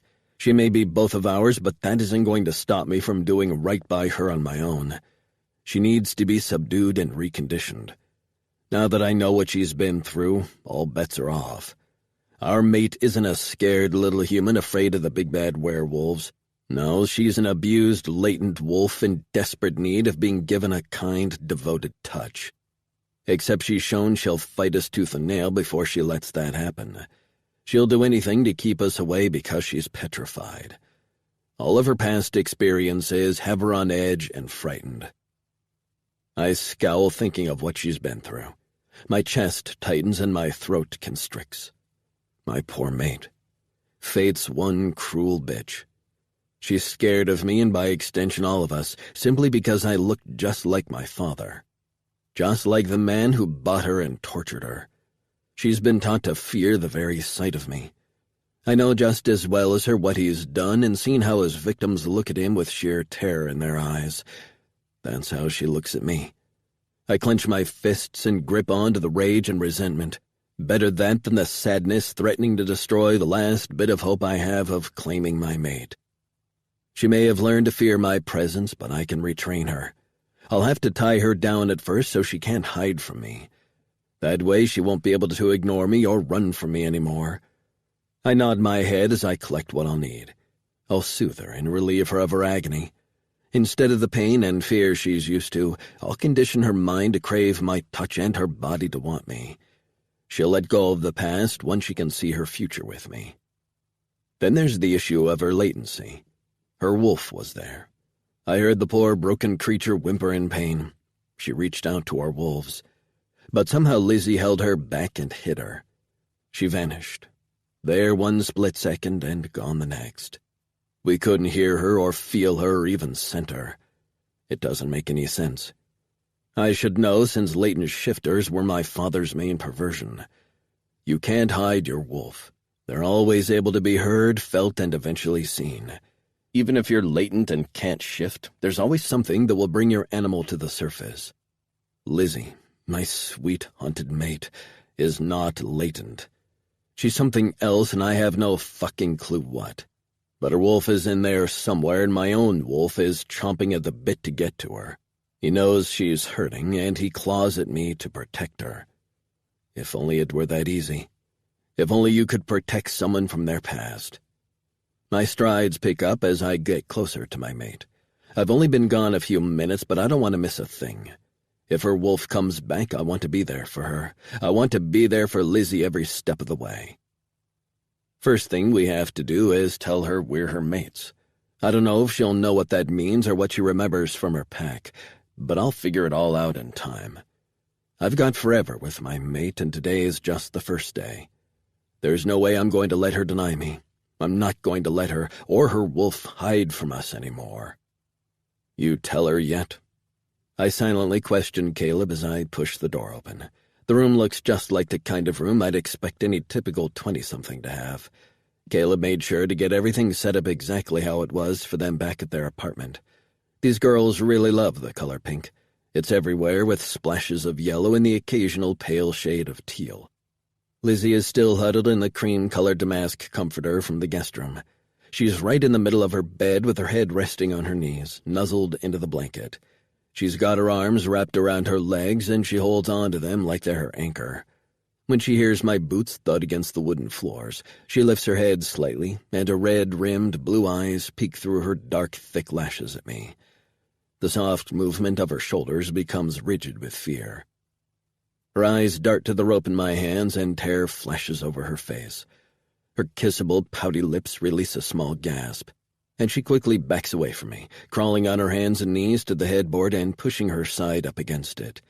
She wraps her arms around her bent legs and hastily rocks her body, resting her cheek on her knee so she can keep her eyes on me. Her big doe eyes are drenched in panic, and tears fall carelessly down her reddened cheeks. She sniffles before swallowing and saying in a small voice, "Please don't." With his arms crossed, Caleb stands in the corner on my right. The corded muscles in his neck and arms make him look like a rock-solid beast. At least he has a tight smile on his face, although that's obviously not doing anything to calm her. "I figured you'd want to be here." I glance at him and then walk slowly to the edge of the bed. I sit my massive form down and feel the soft bed dip. Our little mate lets out a squeak. Caleb follows me but doesn't sit. "I tried to sit when you left and she freaked out. This'll help her." I see him slightly shake his head in my periphery. "Just don't get in my way then. Don't fucking make me." I clench my teeth and ignore him. Our mate hasn't heard a single word of our silent dialogue, and I don't want her to think I'm pissed at her. At least I don't think she has. "I want you to come sit by me." It's a simple request. My words come out as soft as they possibly can. She stops rocking and stares at me for only a moment before burying her head between her knees as she shakes her head in denial. I resist the urge to growl, not at her disobedience, but at the former pricks who did this to her. Instead, I pat the bed next to me and calmly repeat myself. I want you to come sit by me. I look at Caleb and then back to our scared little mouse. We have something very important to tell you, and I want to be able to hold you when you hear it. Caleb's lips turn up at the corners. I don't know if he's trying to force a smile onto his pretty boy face or whether he's trying to hold one in. Caleb stalks closer to her and slowly drops to his knees at the foot of the bed. His tall frame hovers over the mattress as he bends to offer his upturned hand to Lizzie. Come on, baby girl, I want to hold you too. Let's go sit with Dominic. She doesn't even lift her head to meet his eyes. Her blonde hair swings across her back as she shakes her head, adamantly refusing our requests. Let's just tell her. I hear Caleb's words in my head, but instead of responding silently, I continue to speak out loud so our mate can hear. I don't want to tell her until I can hold her. Stop being so fucking stubborn. He continues his silent conversation. I'm not being stubborn. When I tell her that she's my mate, she needs to be listening. She's not listening to anything we say. She is listening. She doesn't want to obey. There's a difference, Dom. I know there's a difference. She's hearing us, but she's not really listening. I glance back at our terrified mate before looking Caleb in the eyes. You want to claim her on the full moon? He squirms uncomfortably. You know I do. But I don't want to scare her. Too late. I speak out loud, but he doesn't follow suit. His shoulders slump into feet. I don't want to give her a reason to fear us. She already has one. Frustrated with all this pussyfooting around, I question him. Are you going to help me? He grits his teeth and clenches his fists, but then he gives me a slight nod. I take a deep breath and crack my knuckles before turning to fully face our mate. Hey, Lizzie, I say, and stare at the back of her head. She stops moving but doesn't turn to me, and she doesn't respond. I know she's terrified, so it doesn't make me angry. In fact, it's exactly what I expect. I sigh and say as casually as I can, If you won't listen, I'm going to have to tie you up, little one. Her breathing hitches, but other than that, I get nothing. I'll give her one last chance. Come here. Come sit next to me so I'll know you'll hear me. I pat the bed and continue to stare at the back of her head. How are we doing this? Her lack of a response gets Caleb to finally relent. Well, do you want to get your eyes clawed out or have your nose kicked in? A small grin plays at his lips. Chapter 15. Devin. I place feather-like kisses along Grace's bare neck as she sits perched on the granite countertop of the large island in the center of the kitchen. I don't want to let go of her, but I know she's dying to get back to Lizzie. I breathe out deep and resign myself to feeding her and then taking her to her room. I'm vaguely aware of Dom's and Caleb's anxiety. They must be going to Lizzie, which means our mate's room is set up. Dom's feelings are more of a painful anxiousness, whereas Caleb's are hopeful but tinged with apprehension.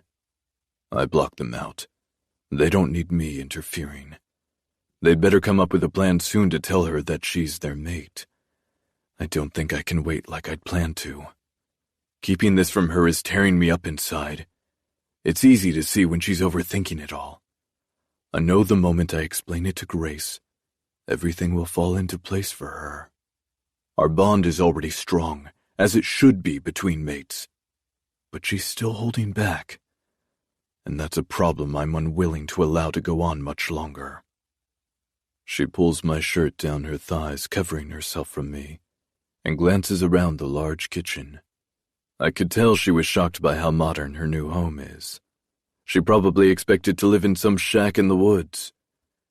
I reach for the cheese and butter in the fridge. After spending a year watching her, I know she makes grilled cheese whenever she's stressed.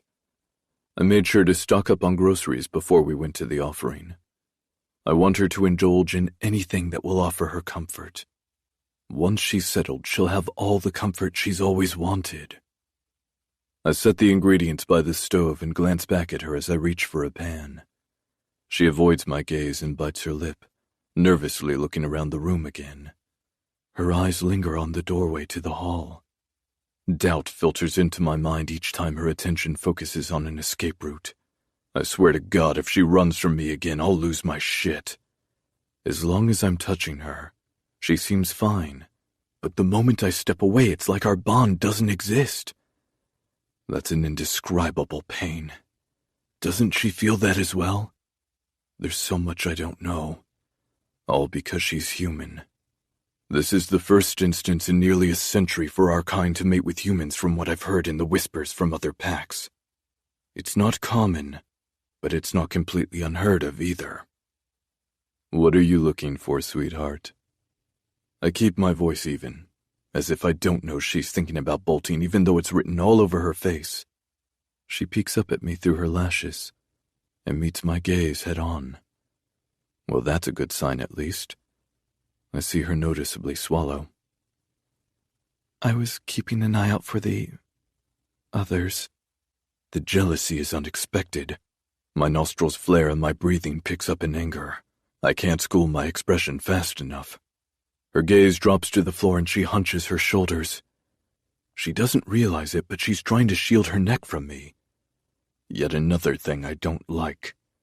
It takes far too much effort to compose myself. This isn't what we're told to expect, especially for an alpha's mate. Again, doubt lingers. Why are you waiting on others? I can't say anything else without giving away how pissed off I am, and this level of aggression is not for her.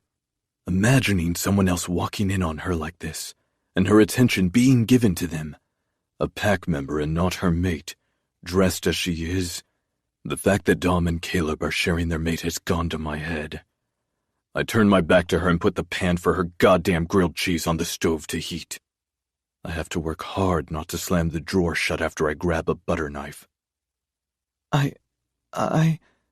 Her stammering isn't helping to calm me down. I don't want to see them. My shoulders relax at her admission. That's a hell of a lot better than what I was thinking. I turn back around to face her before I ask with all seriousness, "Are you afraid of them?" She shakes her head no while her beautiful hazel eyes meet my gaze.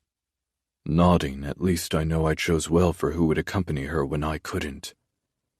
Lev, even if he is younger and less experienced, he's soft where the rest of us aren't, charming and easy to talk to.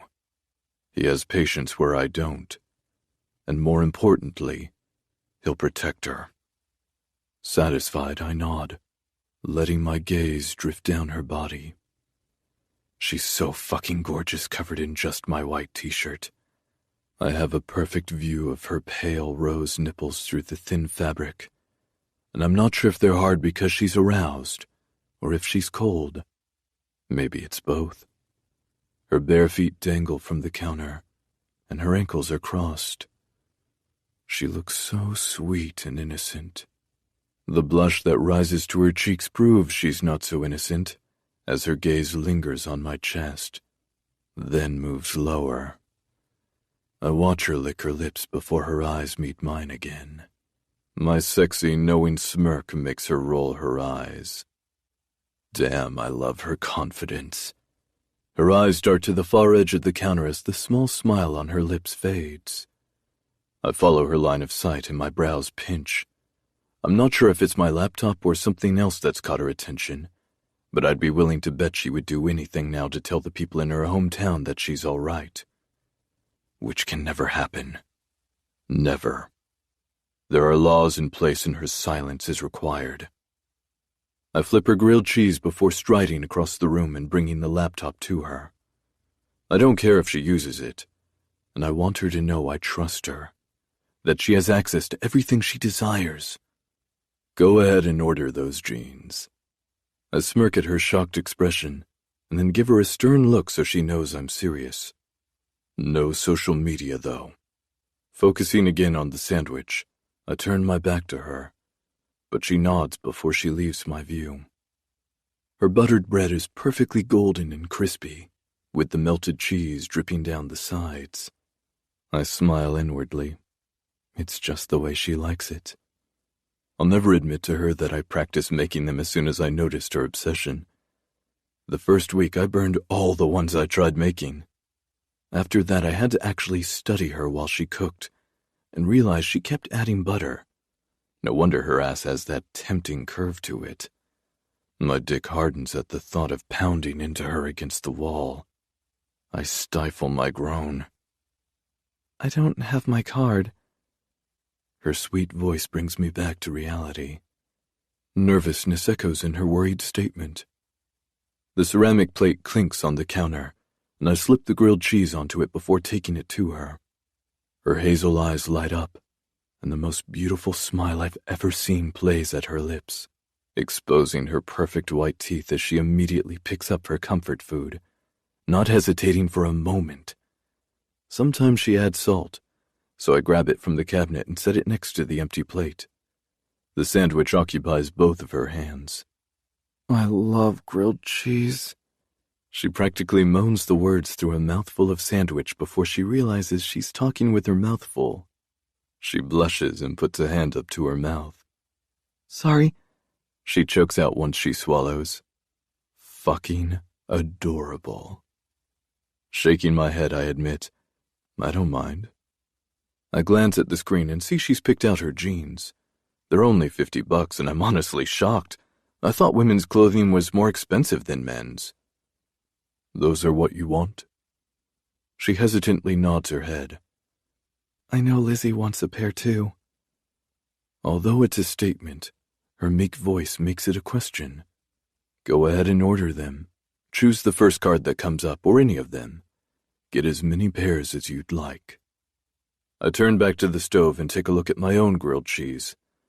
I burned it. Motherfucker. I don't really care about the damn thing. It's important you only use the computer for shopping. You know that. She nods mid-bite and drops the late-night meal to the plate. I imagine there are rules. All I give her is a nod, and then say, we'll discuss them later. I take a large bite of my sandwich and gesture to the last bit of hers. I didn't know werewolves ate real food. I chuckle at her comment and take a bite with my back, leaning against the sink so I can face my mate. My curiosity is piqued. What did you think we ate? Even with as much as I have to tell her, I'm curious to hear what the humans think and say.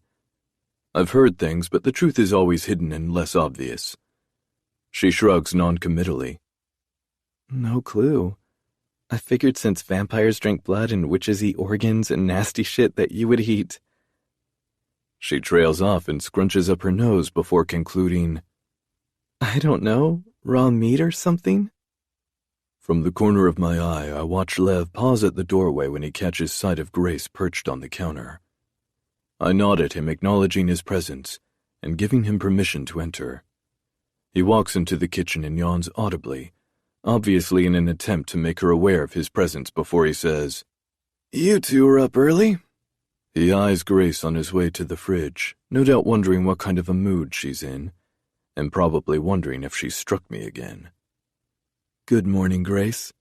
He turns his attention to me and says, Alpha. The entire pack knows that she hit me and tried to get away from me. Part of me is delighted because I can feel their admiration for her strength and courage. The other part of me wants to sulk at the fact that she denied me. It's embarrassing at the very least, and alarming at the worst. There's so much she doesn't know.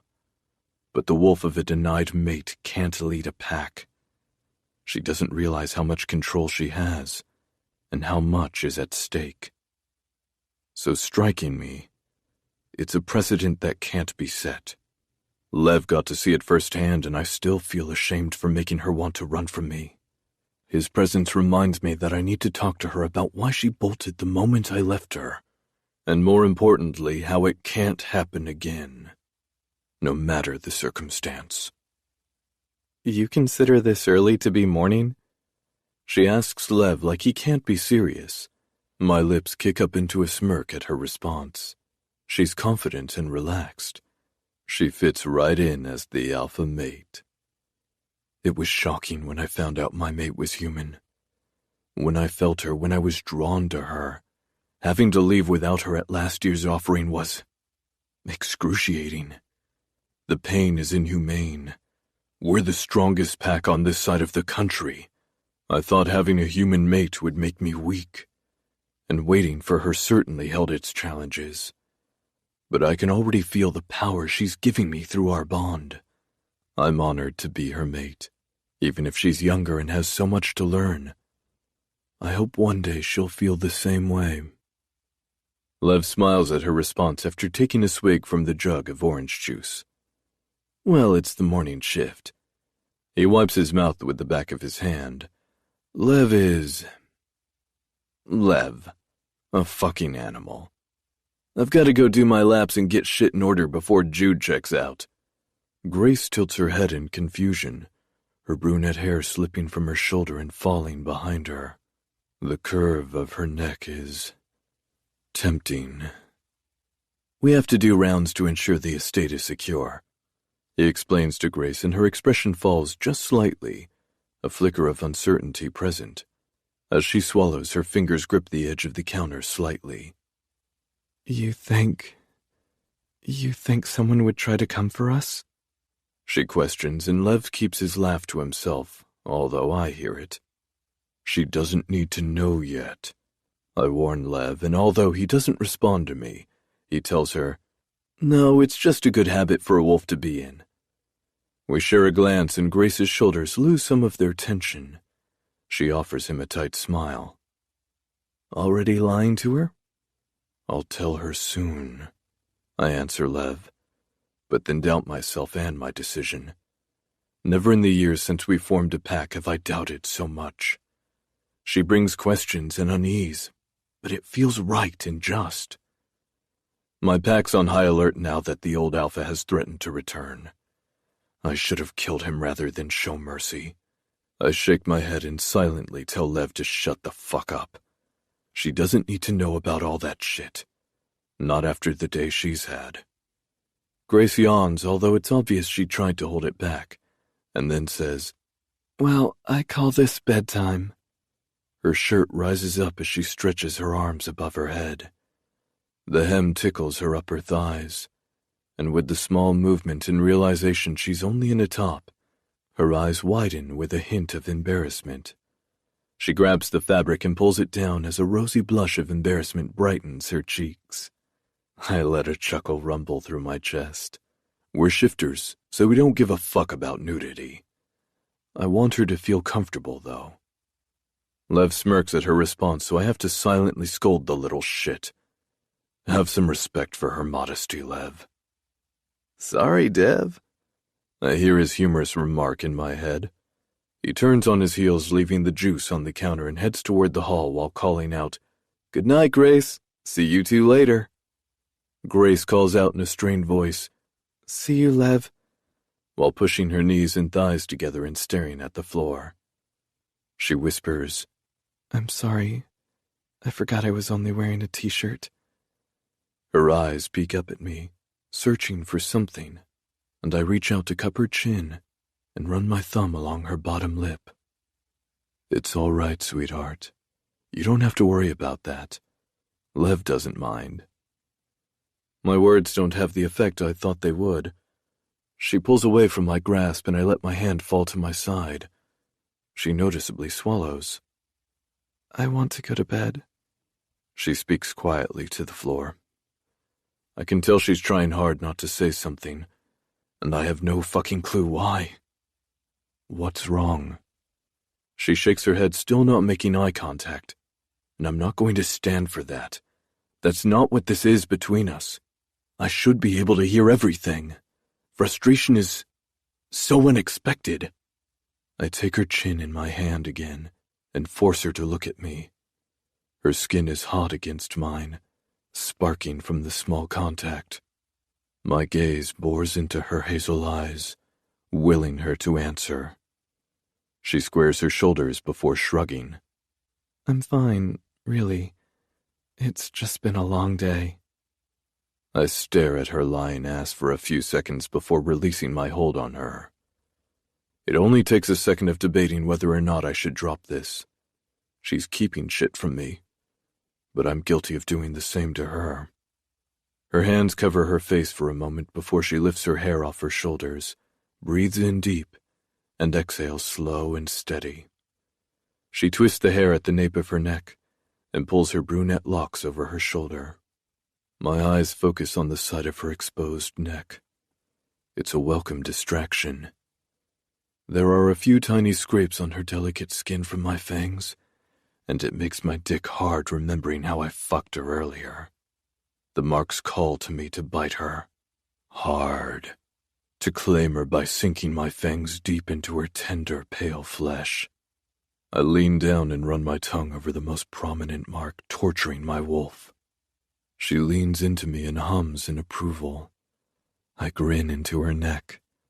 I may not be able to justify scolding her for keeping secrets when I am too, but I can give her a merciless, punishing fuck. I nuzzle under her ear before nipping her lobe. Her thick thighs clench together as I smell her arousal. My intentions were to feed her and then take her to bed, but I can't let her go without satisfying all of her hunger, and my own. I run my fingers down her neck to her collarbone, then trail back up as I plant small kisses on the other side, up to the tender spot behind her ear. She shivers at my touch. I fucking love it. I know you're tired, sweetheart, but I'm not going to leave you while you're in need. I take her bottom lip in between my teeth and bite down hard enough that it'll leave a bruise. She yelps and her little whimper makes my dick swell with desire. I swiftly pick her up off the counter and lay her on her stomach across the bar stool, so she's at the perfect height for me to fuck her greedy cunt with long, hard strokes. Brushing her hair over one shoulder, I grip the nape of her neck. With my chest pressed to her back, I listen to her unsteady breathing pick up. Nothing but lust settles in the warm air between us. She moans my name and arches her back just slightly. This is the obedience I've craved. She's a dream come true. Letting my lips tickle the shell of her ear, I whisper, "Hold on, sweetheart." Her hands instantly grab the legs of the stool while I slam my dick into her. Fuck! She's even tighter than she was earlier. She's got to be sore to be this swollen, and I've only taken her twice so far. But I know that the pain will only heighten her pleasure. The bar stool wobbles on the ground, struggling to stay balanced as I hammer my dick into her, pulling almost all the way out and then slamming back in over and over. My grip tightens on her hips as she bites down on her bottom lip, attempting to quiet her sounds of pleasure. I groan as the feeling of her tight walls stroking my length sends a heated rush through my body, starting at my toes and working its way up in long pulses. She feels too fucking good. I keep my pace slow and steady, knowing how intense it is for her. Hard and fast is right around the corner, but she needs to get off first. It only takes a few more strokes for me to push her to the edge of her release. Her body trembles and she bites her arm to quiet her moans. I slam my hips into her, forcing her to take all of me, and hold it there while she screams out my name and arches her back as her orgasm rips through her body. Fucking perfect. I ride recklessly through her orgasm. My fingers dig into the tender flesh at the front of her throat as I grip her harder. Her arousal makes pistoning into her easier, and I pick up my pace, brutally pounding into her welcoming heat. The sound of me fucking her with her sweet, low moans muffled in the background fuels my need to find my own release. With my left hand gripping her nape to steady her body as I rut into her swollen cunt, I use my right hand to roughly rub her throbbing clit. She struggles beneath me to get away from the intense pressure building in her so soon after her first release. But I want it. I want more of her and all of her. There's a very sick desire I possess for her to feel me inside of her every second she's away from me. My hands go numb as a cold sweat breaks out on my skin. The need for release creeps up on my body, slowly building in intensity. I growl into her ear with a primal need. Come for me. Being so close to her neck makes my fangs ache with the desperate need to mark her and claim her as mine. I let them skim along her sensitive skin, causing a shiver to run down her barely clothed body. My words and the gentle touch of my sharp fangs send her over the edge, and I come hard with her. I ride through both of our orgasms as the pleasure numbs my toes and makes my legs tremble.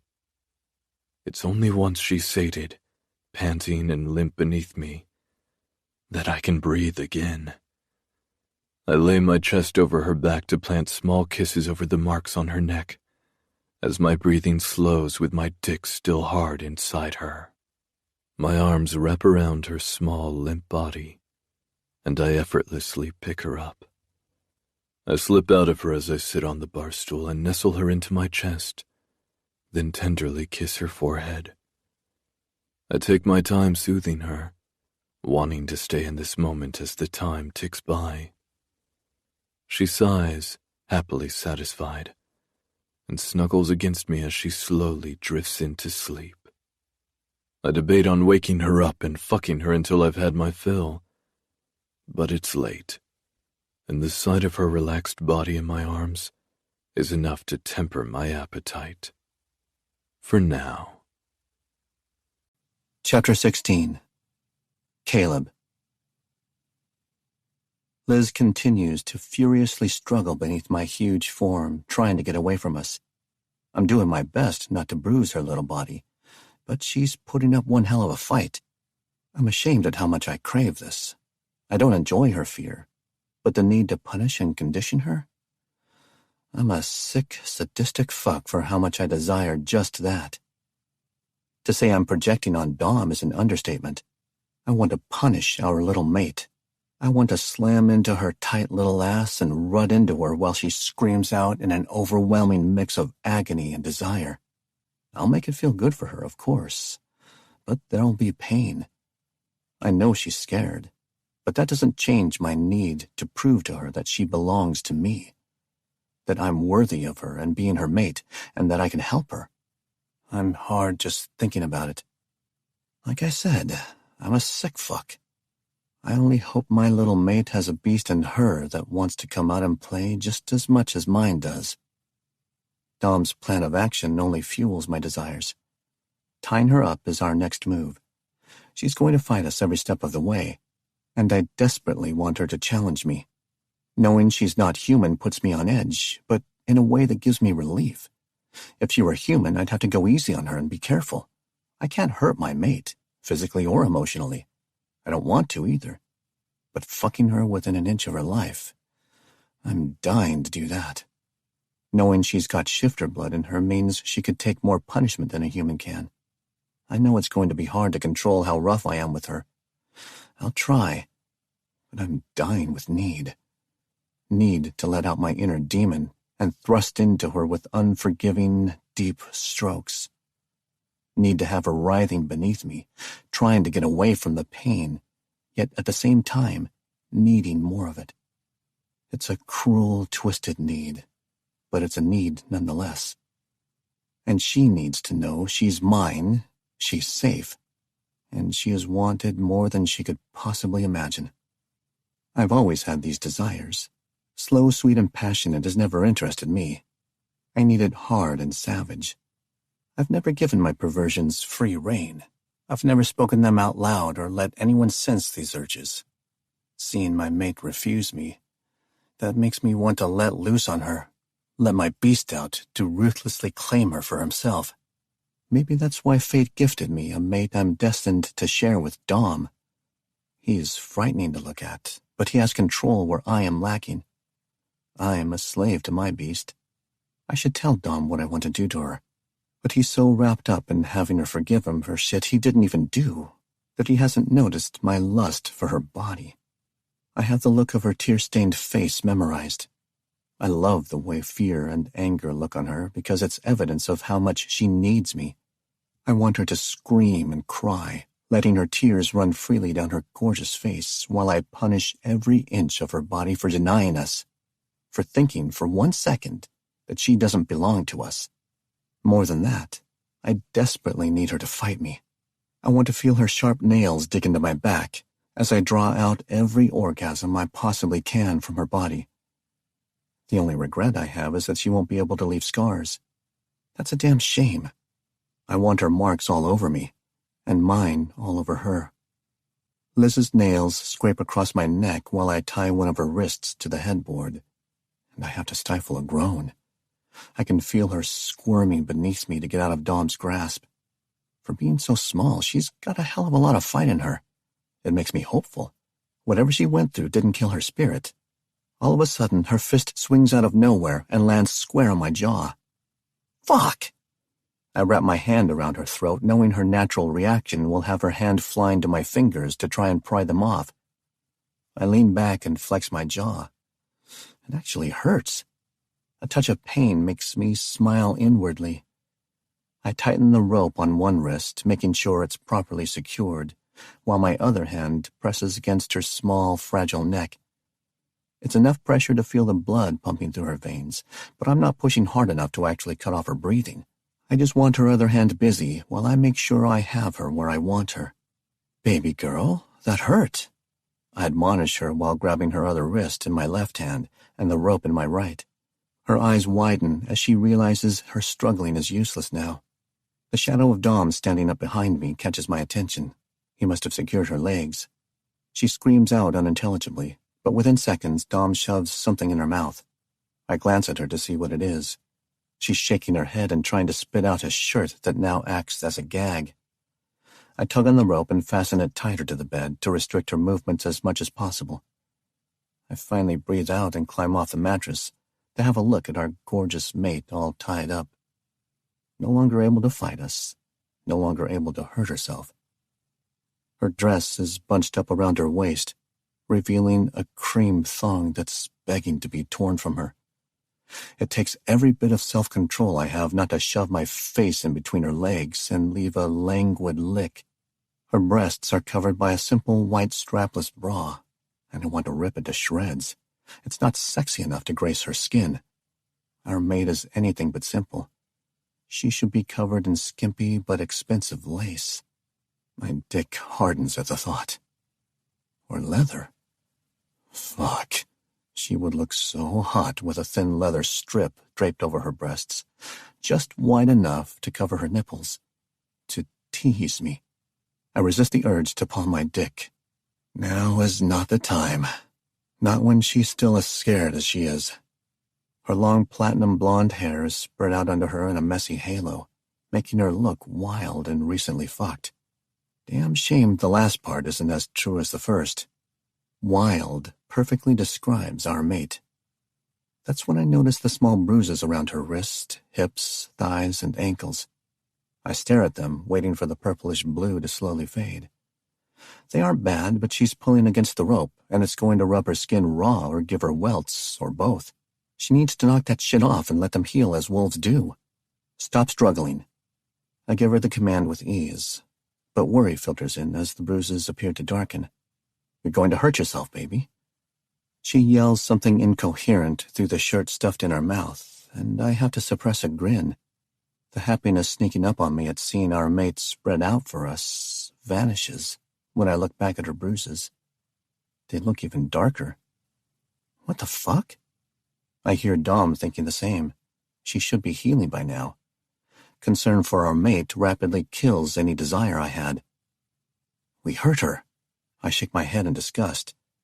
Yeah, I want to fuck her and bring her to the edge of pain while I pleasure her delectable body, but I don't want her injured in any other way. She's a wolf. I heard it. Dom heard it. She isn't supposed to be bruised. I don't want to mark her unless she can look at them and remember the pleasure that came with it. This isn't what I want. A deep regret settles in my chest. Why isn't she healing? She's not a werewolf. My neck whips around at Dom's blunt statement. The hell she's not. You heard her, wolf. My breathing becomes erratic, and adrenaline starts pumping through my blood, making my fists tremble with the need to thrash against something. And right now, Dom's face is looking like the best option. Calm down, Caleb. She's going to be fine. Her wolf is in there, but she's something else. She needs to heal. Why isn't her wolf healing her? I don't understand what's happening. He ignores me, which only intensifies my alarm, speaking his next words aloud so Liz can hear. Little one, you okay? I'm pretty sure the 2 syllables she shouts into a shirt are, fuck you. A grin threatens to pull up my lips, but I stop that shit. She's not okay, and I don't know how to handle her if she can't heal herself. How can I be rough with her then? How can I be who I am with my mate if she's unable to take something as simple as this? Baby girl, bring your wolf back so she can heal you. I focus on the one thing all of us need. I don't like seeing these marks on your body. I'm surprised by the absolute truth in that statement. I never thought I'd want her marks to go away. But then again, these weren't given to her in the way my wolf demands. She shakes her head violently at my command. My brows knit together in anger at her insolence, and Dom's hand comes down on my shoulder in an attempt to placate me. Calm the fuck down. Dom crawls on the bed, making it dip and groan, and straddles her tiny frame while he talks. I want to talk to you. Are you going to be good so I can take your gag away? Her eyes travel over his body, and I scent the air. There's nothing but fear and anger. My wolf snarls in my chest. I want her arousal. Taking a seat on the edge of the bed, I rub soothing circles on her calf. She flinches at first, but soon resigns herself to my touch. It's not like she's in any position to stop me. Dom looks back at me, and his eyes light up as he watches me caress her tender skin. Maybe we should keep your gag in until you're more relaxed. He stares into her piercing blue eyes, and she stares defiantly right back. Baby girl, we have something important to tell you. I trail my fingers teasingly up and down her calf before taking her knee in my hand. I want to kiss her leg, but she'll probably just knee me in the face and break my nose. The motion would take all the slack these ropes have for her to do it, but there's not a doubt in my mind she would. So I hold back. I share a glance with Dom before continuing to talk to Liz, and he nods his head in agreement. Now that she can't ignore us and can't run from us, it's the perfect time to tell her we're her mates, even if she is spitting mad. Beggars can't be choosers. Baby, when you were with your pack, did you learn about mates? I'm reaching here. She may have wolf in her, but I don't have a clue whether or not she was ever in a pack. Her body tenses at my question. I press my lips in a hard line. Damn it, I want her to relax. You shouldn't have brought up her pack. Dom silently scolds me. Then you fucking do it. I answer him in my head so that she doesn't hear my irritation. Lizzie, we're your mates. Dom makes the matter-of-fact statement while he bends down to pick up more rope. I scrunch up my face and hang my head at his nonchalance. What the fuck, Dom? What? He looks at me like he's confused as to why I would be aggravated. Women want romance, you dumb fuck. I hiss the words in my head. Does she really look like she wants romance right now? I take a look at my doe-eyed mate. She's still scared to death and furious, looking at Dom like he just smacked her across her pretty little face. She's not even listening. Look at her. Do you know what that means, Liz? That we're your mates? I ask her evenly, making my voice as soft as I possibly can, even though the words choke me. I expect her to shake or nod her head, but she does nothing. I school my expression to keep my anger under wraps. She really likes being difficult, doesn't she? It'll take time, but we'll break her habit of ignoring us. Dom's words ring clear in my head. I don't respond because, truthfully, I want her to be difficult so we can let our beasts out to play. But not right now. Not when I'm telling her that she's my one and only for as long as I live, that she is my everything, and every choice I make will involve her and prioritize her. My heart clenches and my hand stills on her calf. Fuck. Maybe fate knew how fucked up I'd end up being, so they gave me a mate who can't love me back. I have to clear my throat and stop those thoughts. I'll make her love me. Not if you understand. She stares back defiantly, although some of her fight has waned. We're your mates. You belong to us, and we belong to you. Dom's statement means more to me than anything else I've ever heard. She hears. She knows. I know she does from the way her breathing picks up and her chest rises and falls heavily. It's sinking in, and I pray she can feel the pull and how much stronger it's gotten in only seconds. Do you understand what that means? That we're both your mates, and you are our only? Little one, answer Caleb. Dom's voice is level but full of authority. Our stubborn mate continues to ignore the two of us, refusing to nod or attempt to speak. But I know she heard. I know it's dawning on her. Dom sighs as though he's not looking forward to what he's about to do, and I watch as he crawls on the bed to wind a rope around her knee that's farthest from me. After he knots it, he pulls it to the edge of the bed, forcing her legs to spread apart. He secures the rope to something under the bed, and I can't help but wonder where he came up with this idea. My dick pulses in agony at the sight of her legs being forced open. She's completely exposed, with no way to hide, and I fucking love it. You're my mate, Lizzie. Our mate. He glances at me, and I nod my head while keeping my eyes on Liz. She looks downright pathetic as she struggles against the rope at her knee. I use a little force to bring her other knee up, while Dom secures it. I can't take my eyes off of her pussy. The skimpy lace has shifted from her struggles, and she's partially exposed. My mouth waters at the sight. Dom moves between her legs, then gently pets her pussy, and the smell of her desire nearly makes me lose all control. Between fear and lust, a being will cling to lust. It's just a matter of offering it and letting them choose it willingly. We're going to relax you, Lizzie, he says as he rubs his thumb along her clit. I see him press down as he looks back up at Liz to gauge her reaction. I won't fuck you until you beg me. She moans and throws her head back at his touch, making my dick struggle for release in my pants. You'll snap your fingers if it's too much, he says, allowing her a safe signal, and Liz's only response is to breathe in deeply. Do it once for me, he commands her. When she doesn't answer, he pauses his ministrations. I nearly repeat his demand, desperate for this to continue, but she looks him dead in the eye, and her fingers come together, although there's no crisp snap. She makes the effort, and that's good enough for him. I watch as two of his thick fingers slip past the lace material and dip into her heat. His thumb continues to rub circles against her little nub while he strokes the front wall of her pussy, hitting that sweet spot that has her nearly begging for more. Fuck, you're tight. He finger fucks her harder. I groan at the sight of her writhing helplessly at his touch.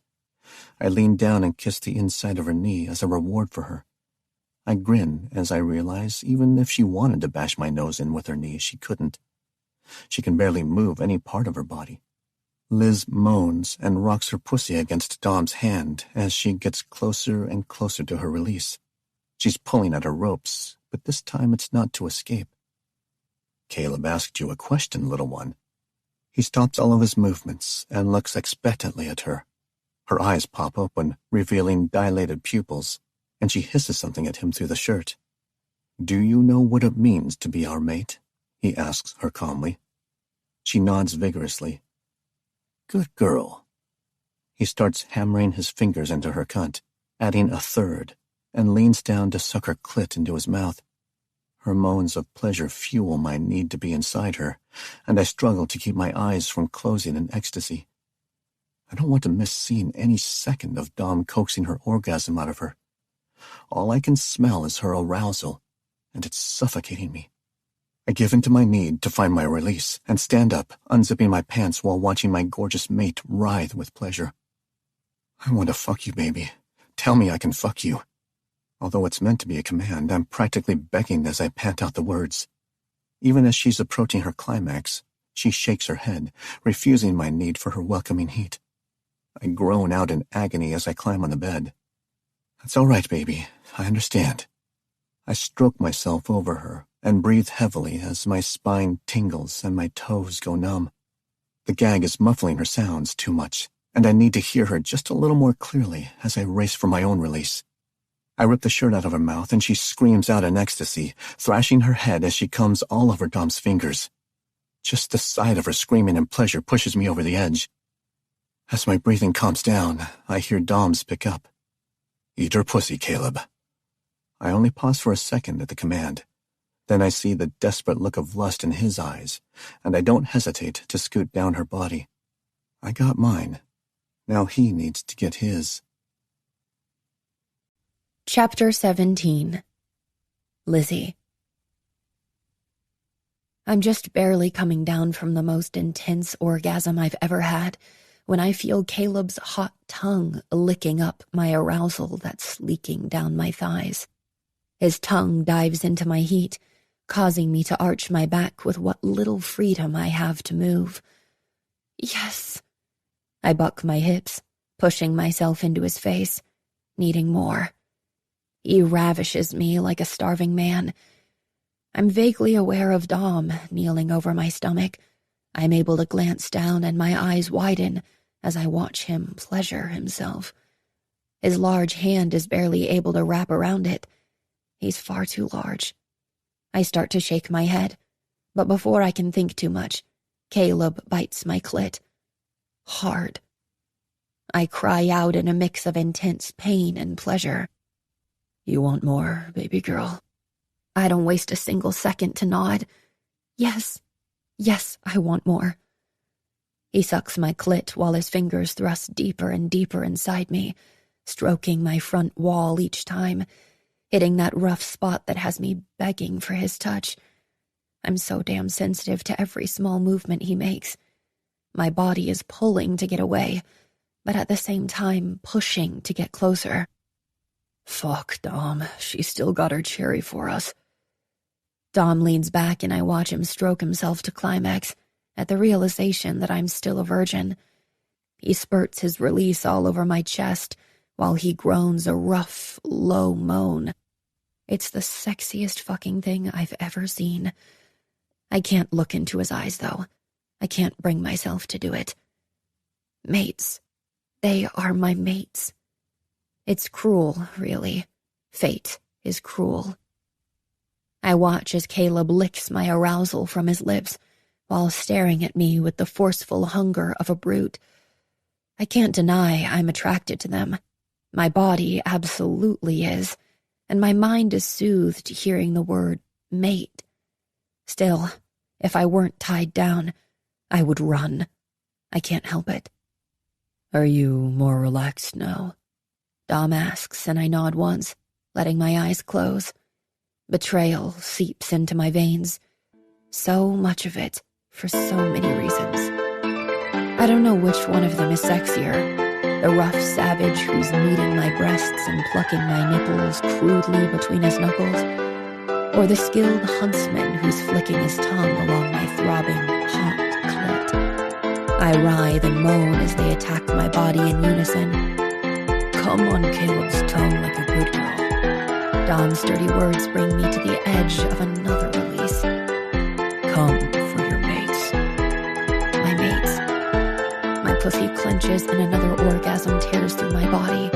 Waves of heat run over my skin as I scream out my release, lighting a flame that I didn't know existed inside of me. I breathe heavily, my chest rising and falling sporadically. I'm barely able to lift my head to meet Dom's. His soft, smooth lips crash onto mine. His tongue dives into my mouth, and I run my tongue along his. Caleb nips my collarbone, leaving a hot, stinging pulse where his teeth marked me, and I break away from Dom's kiss to meet Caleb's waiting lips. Blood rushes loudly in my ears as I struggle to stay awake. My mates. I hear a door creak open and my mates shift their attention from me to whomever just came in.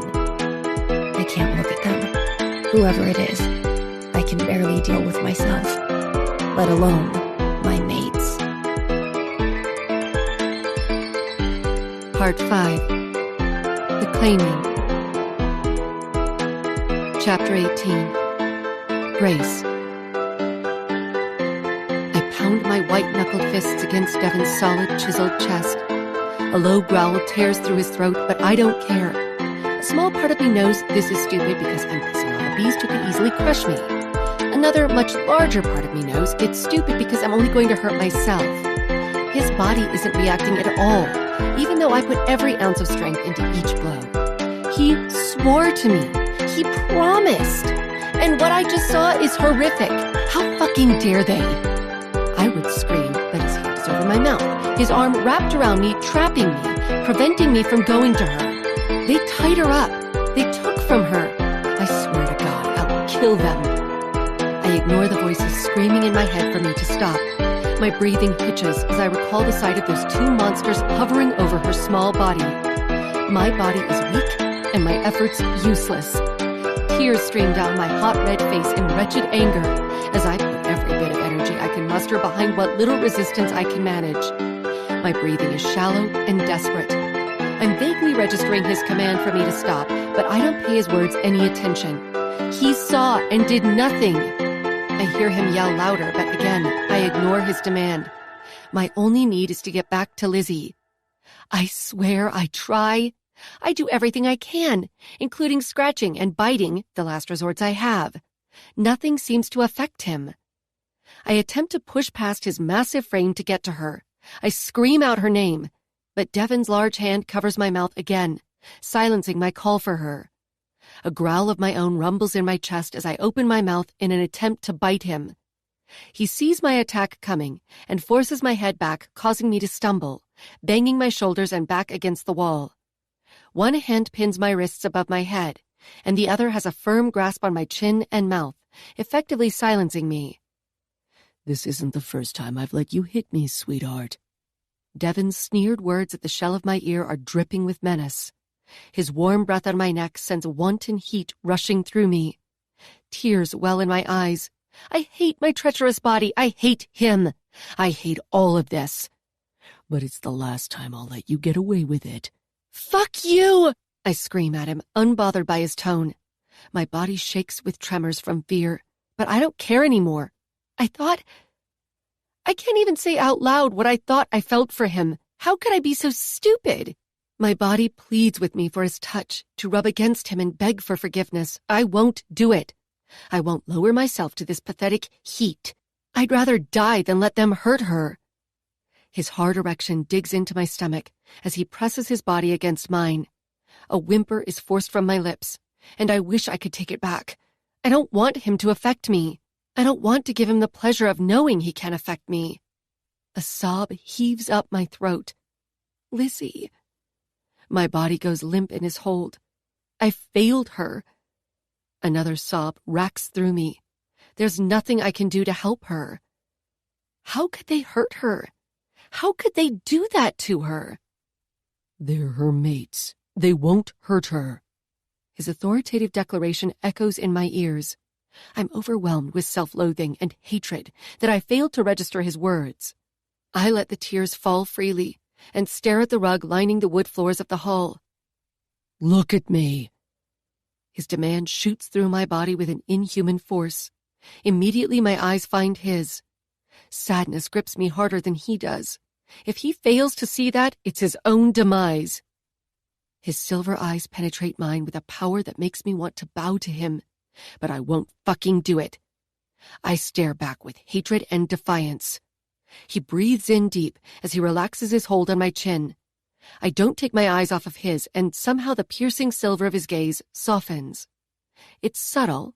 He's still a dominating brute, a powerful force not meant to be denied, but somehow diminished. The sickening churning of my stomach lessens slightly, but his eyes still hold a command. Listen to me. Although his words are harshly spoken with barely restrained anger, I hear desperation in his voice for me to obey him. I continue to stare into his eyes, relaying my decision to give him my attention. Even if my fists have yet to relax, the skin tight across my knuckles. They're her mates. They love her and won't do anything to hurt her. I part my lips to utter my disagreement with his explanation, but his eyes narrow, warning me. I'm tempted to push him. Go ahead and hurt me. Show me who you really are. My heart clenches in agony, and my throat closes at the thought. His hand gentles against my throat, and his thumb rubs against the line of my jaw. I close my eyes and enjoy his touch for a moment, just one. Only one moment to feel his caring devotion.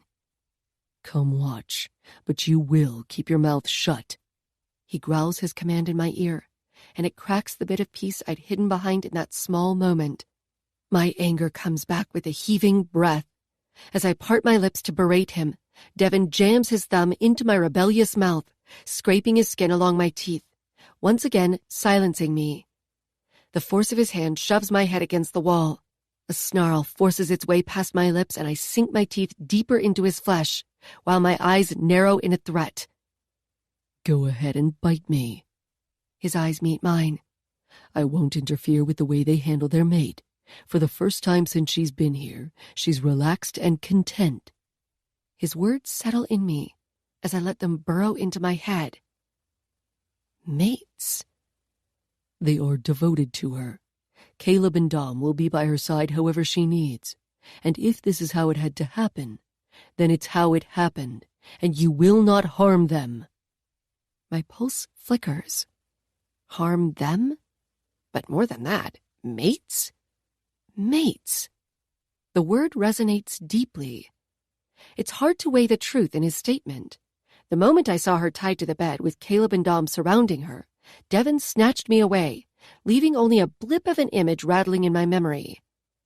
I shake my head. She wouldn't do that. There's no way she would have wanted it.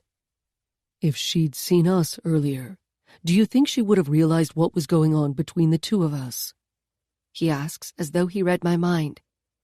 If she walked in on us while I had you against the wall, would she have known how much you fucking loved it? How you wanted me to pin you down and hammer into your hot cunt to prove you belonged to me? My breathing hitches as his dirty words are whispered into my neck, just before he gives it a gentle kiss. The softness of his touch is at odds with his tone, but I cling to it. Look at me. His command is softly spoken, nearly a whisper. I tilt my head as he removes his hold on me altogether and steps back. My body instantly misses his warmth, his touch. I want what he's saying to be true. It means they didn't hurt her. Please, God, I want that to be true. I want you to see. It takes a moment for me to register his words, and I have to blink away the hazy desire clouding my vision, my thoughts, my self-respect. I hate this. I hate this damned heat. I hate the effect he has on me. Anger rips through me. Devin pinches my chin, forcing my eyes to focus on his. I clench my teeth, but stare back into his heated silver gaze. His eyes search mine for a moment before he releases his hold. Come with me. He walks toward the door, without waiting for my response, leaving me to watch his hulking frame take long, confident strides to the door before quietly opening it. My feet hesitantly follow without my conscious consent. I swallow thickly as I realize I'm not sure I want to see. As I come up behind him, he angles his body toward me and opens his arms for me to stand at his side. I glance up at his stern expression and question whether or not I want to be in his embrace. I'm not given the opportunity to deny him as my body continues to behave of its own accord, moving next to him. I close my eyes as his strong arm wraps around my body. His hand rests on my shoulder, and his thumb kneads soothing circles into my tense muscles. He peers into the room with me. I close my eyes, reveling in his comforting touch. Stay quiet. I don't want to interfere. Do you understand? I nod my head slightly and whisper yes before focusing my gaze on the sight of the three of them. My eyes slowly adjust to the darkened room, illuminated with only hints of daylight whispering through the curtains. My body stiffens as I watch Dom wipe Lizzie's lower half clean. Before getting off the bed, he places a small kiss on her inner thigh. Caleb is lying next to her on her left, but leaning his massive chest over her small frame, loosening a knot on her wrist. He tosses the rope onto the floor and then massages her arm.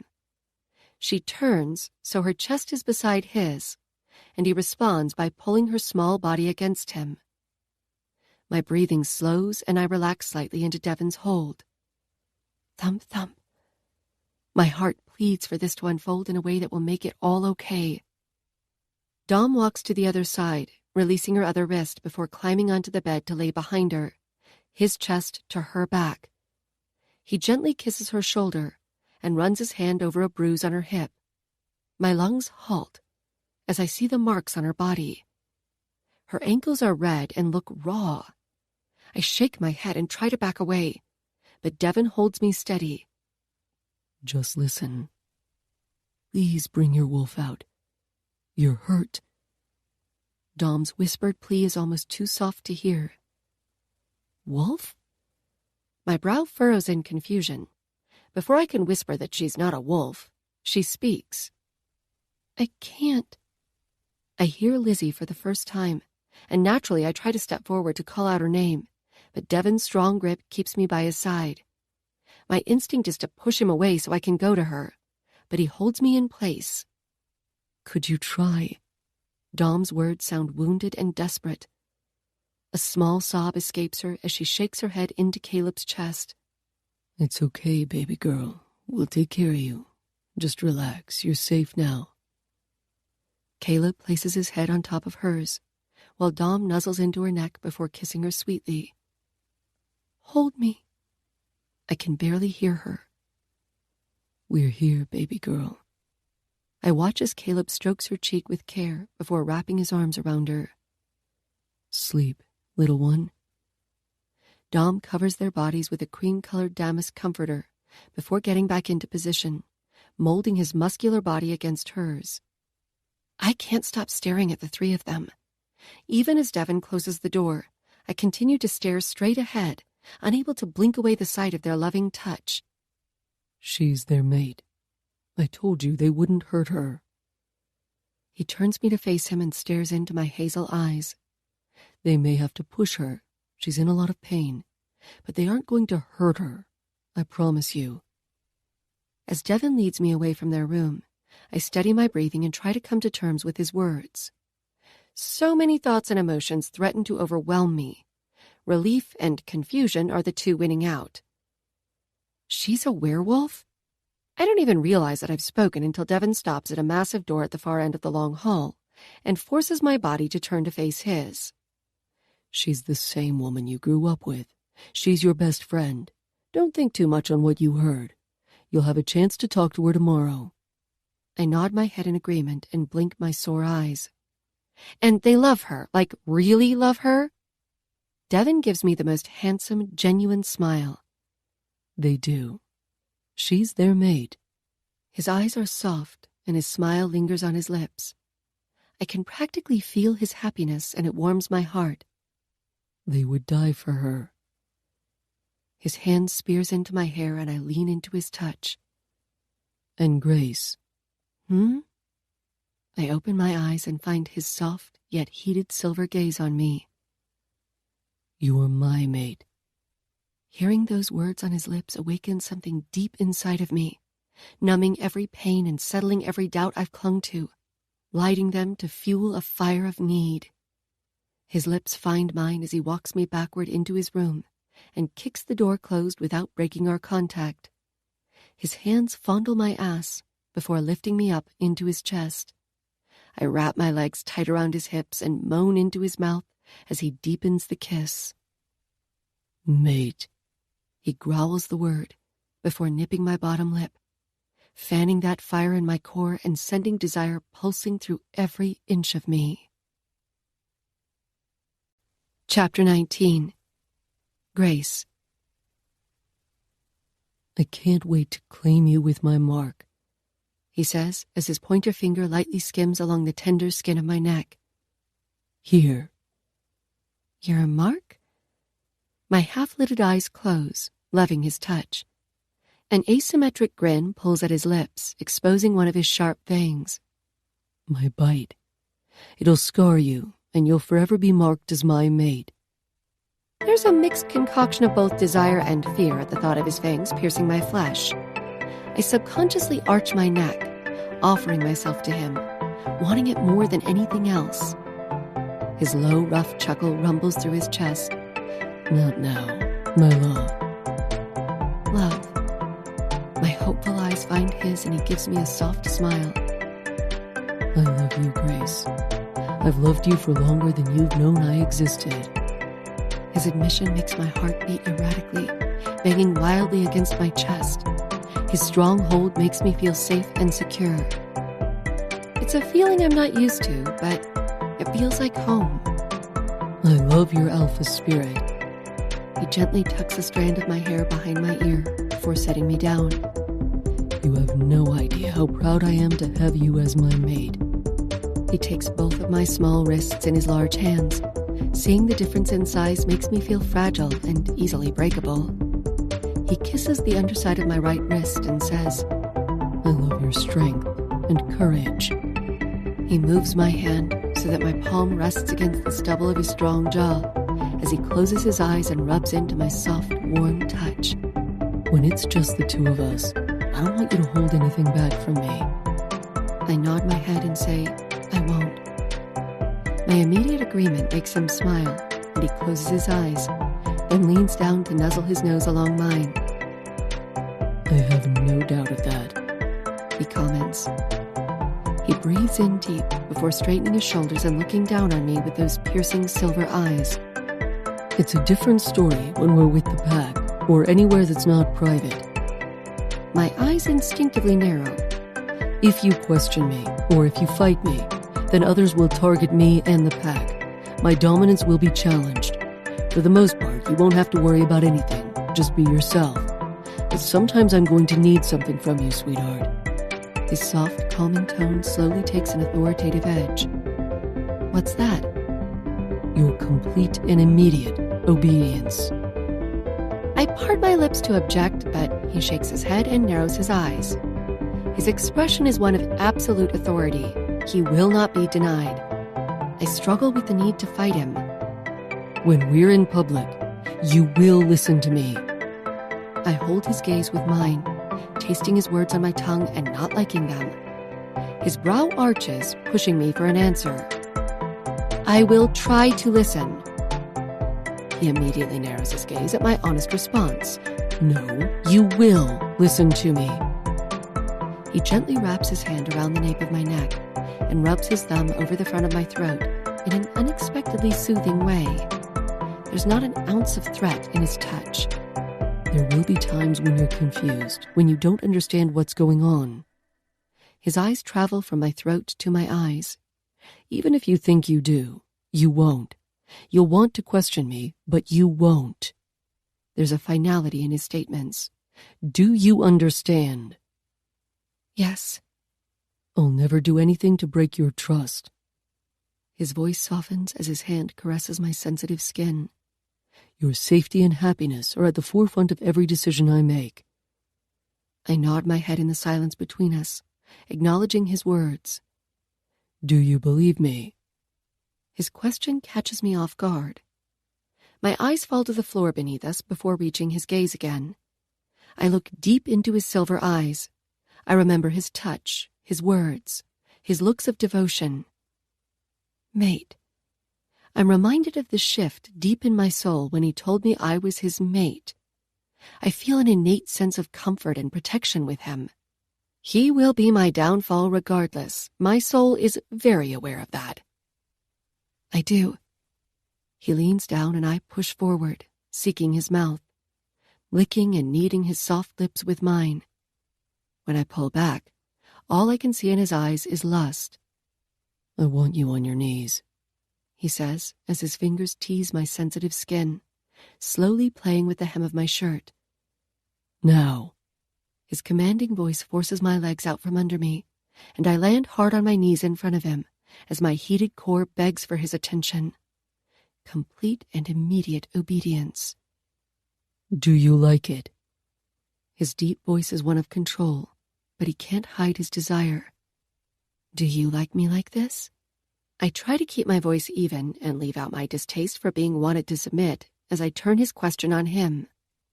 He takes my chin in his hand and tilts it upward, so I'm forced to look into his eyes as he says, "You have no idea what seeing you on your knees does to me." He kisses my lips, licking along the seam and nipping at my bottom lip for me to part for him. I obey, loving his touch and wanting more of it. I feel his passion as his hand fists in my hair, and he pulls to cause a hint of pain. I open my mouth to gasp, but I'm silenced as his tongue finds mine in a dark, heated dance. I moan into his mouth as a shot of craving heats my core. "I have no desire to control you." He breathes heavily as his forehead rests against mine. "Never. I don't want to tame you. But the idea that you'll do what I say simply because I ask. I don't even have the words to describe how much I fucking crave it. Only because it's you." My breath leaves me as I revel in his confession. His lips find mine again, and I lean into him, tasting him. His hand fists in my hair again as he takes control of the kiss. He worships my mouth with his tongue. He slowly stands, leaving me panting and wanting to claw at his pants to get to him. But I know not to. I'm on my knees for him. I wait with bated breath for his instructions as he palms himself. It's the first time I get a good look at his cock.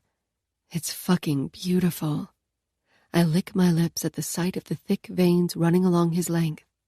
He's so big I'm surprised he fit inside me. "Open." My lips part, and I open wide to accommodate him as he slides the head of his dick into my mouth. The feel of his soft, velvety skin on my tongue makes me moan. I run the tip of my tongue along his slit, and he responds by letting out a low hiss. He pushes more of his hard length in my mouth, and I greedily accept. I suck him down eagerly, hollowing my cheeks. "Fuck, you're so damn gorgeous." He groans as he pushes his cock deeper. I moan around him as I hear his breathing pick up. I pull back slightly, and his silver eyes penetrate mine with a force that makes my pussy beg for his touch. I want to touch you. I barely breathe out the words as my desire for him numbs my body. "Then touch me." My hands instantly wrap around his thick cock, and my lips seal around him as I take his length all the way. He fists my hair and shoves himself down my throat. "Look at me." My eyes instantly find his lustful gaze, and the moment they do, he releases his hot cum in the back of my throat as his legs tremble, and all the while his silver eyes stay locked on mine. I keep my eyes open, not wanting to break the contact as I swallow him down. He pumps in and out of my mouth in short, shallow thrusts before pulling away from my lips. His strong arms lift me off the floor, and he effortlessly carries me to the bed and tosses me down on the mattress, stalking on his knees toward me. "Open your legs." I obey his simple command, parting them wide as he pushes my thighs apart, and he positions himself between them. His hot tongue runs between my legs, lapping up my arousal before flicking my swollen clit. My back arches, and my hands grab his hair, pushing him into me as I moan at the teasing touch. He sucks my clit into his mouth, massaging his tongue against it. "Yes!" I scream out as the pulsing heat runs through my body. My heels dig into the mattress and I push myself harder against him, searching for my release. He pulls back as his fingers continue to tease me, and his eyes focus on my wanting heat. "Please fuck me," I moan into the hot air. "You're too sore." He curls his thick fingers, finding that rough spot along my front wall, and strokes it mercilessly before leaning down to nibble at my clit. I claw at his shoulders and scream in desperation for him to pound into me. I feel so empty without him. I know I need him inside me. He smacks my clit with his other hand, causing my body to jolt off of the bed. I scream his name as waves of heated pleasure pulse through my body. Wave after wave keep me trembling as he continues his rough strokes. He slowly pulls out as the aftershocks dim and my breathing steadies. "Watching you get off is the most beautiful thing I've ever seen," he says, then climbs up my body, leaving kisses on my heated skin as he travels to my neck to suck the spot he told me he would bite when he claims me. Is the only response I can manage. Chapter 20. Lizzie. "You going to fight me again, little one?"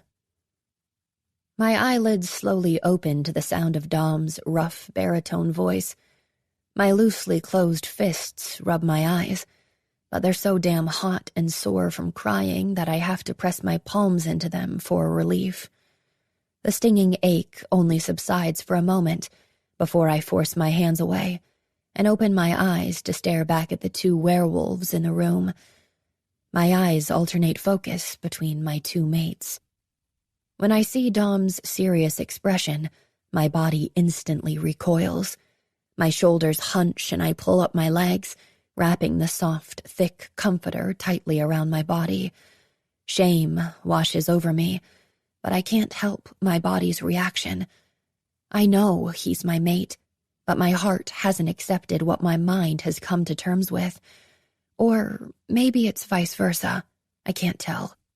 His bulky shoulders rise with his heavy intake of air. The sight of his anger forces a strangled whimper from my throat. I forcefully swallow as I remember his question. "No," I whisper. "I won't fight him anymore. Not intentionally, but I can't stop my defensive reactions." "I'm not going to hurt you." My chest aches at his soft words. I keep my head hung low as I reply. "I know. He's my mate, and I know everything that the word means. I used to dream of the day, but that was before my life turned into a nightmare." I listen to them both approach and feel a dip as they sit on the left side of the bed. I lift my eyes to find both of them watching me expectantly. My handsome hunter and gorgeous savage are an intimidating pair. I smile weakly at them, feeling both unworthy and grateful. In truth, I'm relieved to find my mates, but sadness overrides that relief. I'm all too aware of how hollow my chest feels. I know that as their mate, I'm supposed to feel a pull to them. I'm supposed to desire their touch. And I do, but it's subdued. It's so weak I can barely feel the gentle pull. Dom slowly reaches for me with his hand turned upward. I breathe in deep and put my hand in his. It's so small in comparison. His large fingers wrap around my hand and pull me to him. I willingly prop myself up on my knees and silently crawl in between my mates. They must hate that they're stuck with me, that fate gifted them such a fragile and broken mate. I wish I could be better for them. If I could change, I would. "You going to let us claim you, baby girl?" I nod at Caleb's question as my eyes focus on his gorgeous body. Both men are only wearing jeans. My mouth waters at the sight of their broad, bare chests. I may not feel the electric pull I'm supposed to, but I'm still a hot-blooded woman. My eyes roam their bodies shamelessly as my own heats and desire. "Are you going to accept our marks and both of us as your mates?" I nod my head and let out an easy sigh. Yes. I watch as Dom shifts under my gaze and palms his growing erection through his jeans. I love that my gaze of lust is enough to make him want me. It brings a heated blush to my cheeks and a small smile to my lips. "You know we have to take you to claim you. We have to fuck you and scar you with our bites." Caleb's words draw my attention to him. I swallow as my thighs clench at the thought and nod my head. Yes. I never thought I'd be claimed. Why would I, when my wolf has never showed herself? Until last night, when they told me they were my mates, I hadn't realized how badly I wanted it still. "Come here. I want to taste you." I scoop my body closer to Caleb, my hunter, and offer my mouth to him. His soft lips press against mine, His tongue licks along the seam, and I instantly part for him. His strong hand grips my hip and pulls me closer to him. I feel Dom's hand run along my shoulder and slowly grip my nape. As his fingers close around my neck, I break my kiss from Caleb and turn to Dom. Caleb nestles his head in the crook of my neck and gently sucks my sensitive skin. I moan from Caleb's sweet touch as Dom's teeth nip my bottom lip. My blue eyes find his silver gaze, and I nearly crumble from the look of utter devotion. I lean into his lips, and his tongue dives into my warm mouth, exploring and tasting with his savage hunger. I hear Caleb unzip his pants as his teeth bite down on my tender earlobe. I moan into Dom's mouth as Caleb climbs behind me on the bed before pulling me away from Dom and into his naked lap, his hard erection digging into the curve of my backside. My breath comes in short pants as I crane my head to look into Caleb's hard, silver eyes. As I do, his hands travel to my breasts, roughly kneading them before pinching my nipples. His gaze holds mine the entire time, and I gasp as the pain shoots a heated pulse to my core, dampening my entrance with arousal. You like that, baby girl? I whimper as his deft fingers pinch my nipples again and let my head fall back onto his shoulder in desire. I barely whisper to the ceiling, "Yes." Dom kisses the front of my exposed throat as his naked body settles in front of me on the bed. My eyes travel from his massive erection up his bulky muscles to his heated gaze. I swallow as my body starts to shake, overwhelmed with a mix of fear and lust. I fail to steady my hands as Dom reaches for them. Fuck. Adrenaline spikes through my blood as my breathing hitches. I wish I could stop this. I wish I could stop my body from fearing him. It's all too obvious he's not the man who haunted my dreams, but the scars are just too deep. Even the smallest hints of the past cripple me. I let him take both of my hands in his and try to steady my breathing. He kisses the knuckles on each hand while rubbing soothing circles against my pulse. I close my eyes as stray tears travel gently down my cheeks. I'm ashamed at my response to my mates. Caleb licks away the tears. He kisses my hair and whispers, "You're all right. You're here with us. We'll take care of you." I choke out a sob as my forehead lands on Dom's chest. Caleb's strong arms circle tightly around my waist as Dom's wrap around my shoulders. They both whisper calming, loving words, but I can barely hear them. My blood rushes in my ears and the sound drowns out everything else. Caleb and Dom lay me down on my side, keeping their hot, hard bodies pressed against mine. "Please love me," I gasp. "We do, little one." I shake my head against his chest and rock my pussy against his thigh. "No, like this. Please, please take the pain away." I beg helplessly into his chest. "No." He denies me, saying, "Not like this." My tears fall recklessly onto Dom's chest. "Please, I need you to." A warmth flows through my body as Caleb nibbles my neck, and Dom's hand cups my bare pussy. "Yes." "We'll take care of you." Dom whispers at my lips before taking them with his own.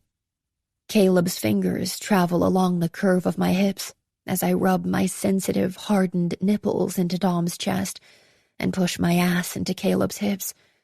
I moan into Dom's mouth. "Please. I need this from them. I've never dealt with the past. I've never wanted to. I don't have a choice now, but I just can't take the overwhelming sadness crushing my chest. I need their touch. I need to feel something other than fear. Their desire can be that something. I want to feel all-consuming pleasure." Caleb nestles his dick deeper against my ass and gently rocks into me. I moan louder, feeling it vibrate in my chest as Dom rubs the head of his cock on my clit, before burrowing it against my folds, grinding into me at a steady pace. The feel of both of them taking pleasure from my body, both dangerously close to taking my virginity, makes me dizzy with desire. Please, I beg as my head spins with a hot, burning need for release. My arousal eases their movements as they rock faster. Even without either of them in me, I feel unbelievably full as Dom's dick assaults my clit and Caleb's rubs against my forbidden ring. They thrust faster, as if they're fucking me, yet I'm achingly empty. Feeling their need to reach their own climax steals my breath. I breathe in hot, heavy air as a cold sweat breaks out along my skin. Dom grips my hip harder, and Caleb pulls my thigh tighter to him as they thrust in unison. Caleb kisses my neck, while Dom does the same to my breasts, sucking my nipples before pulling them between his teeth. Their hands roam over my body, gripping and caressing and pulling at me with a desperate need. It's all-consuming, as if they're everywhere at once. I arch my back and wrap my arms around Dom's neck, screaming my pleasure into my bite, while Caleb nearly slips inside of me, and I come violently in their arms. My body trembles with waves of heat burning through me as they both find their release, the three of us peaking in unison. I breathe heavily as the tremors subside. I love you, Lizzie. I love you too, Liz. They declare their love for me into the hot air between us before leaving kisses in my damp hair and on my forehead. I hear their words of devotion, and I desperately want to feel the same way. But in this moment, I can't say the words back because I refuse to lie to my mates. A piece of my heart is gone, and I just can't let them into something that's so broken. One day you'll say it back to us, but before that day comes, I want you to cry for me, Liz. I want you to pour yourself out to me completely. And I want you to shift for me. I don't want any part of you hidden from me. I nod into Dom's chest while squeezing Caleb's strong hand, silently praying for that day to come. This has been Wounded Kiss, written by Willow Winters, narrated by Lucy Rivers, Jeffrey Kafer, Gregory Salinas, Liam Sanderson, and Addison Barnes. Produced by One Night Stand Studios. Post-production by Kyle Verville. Text copyright 2021 by Willow Winters. Production copyright 2021 by Willow Winters. All rights reserved.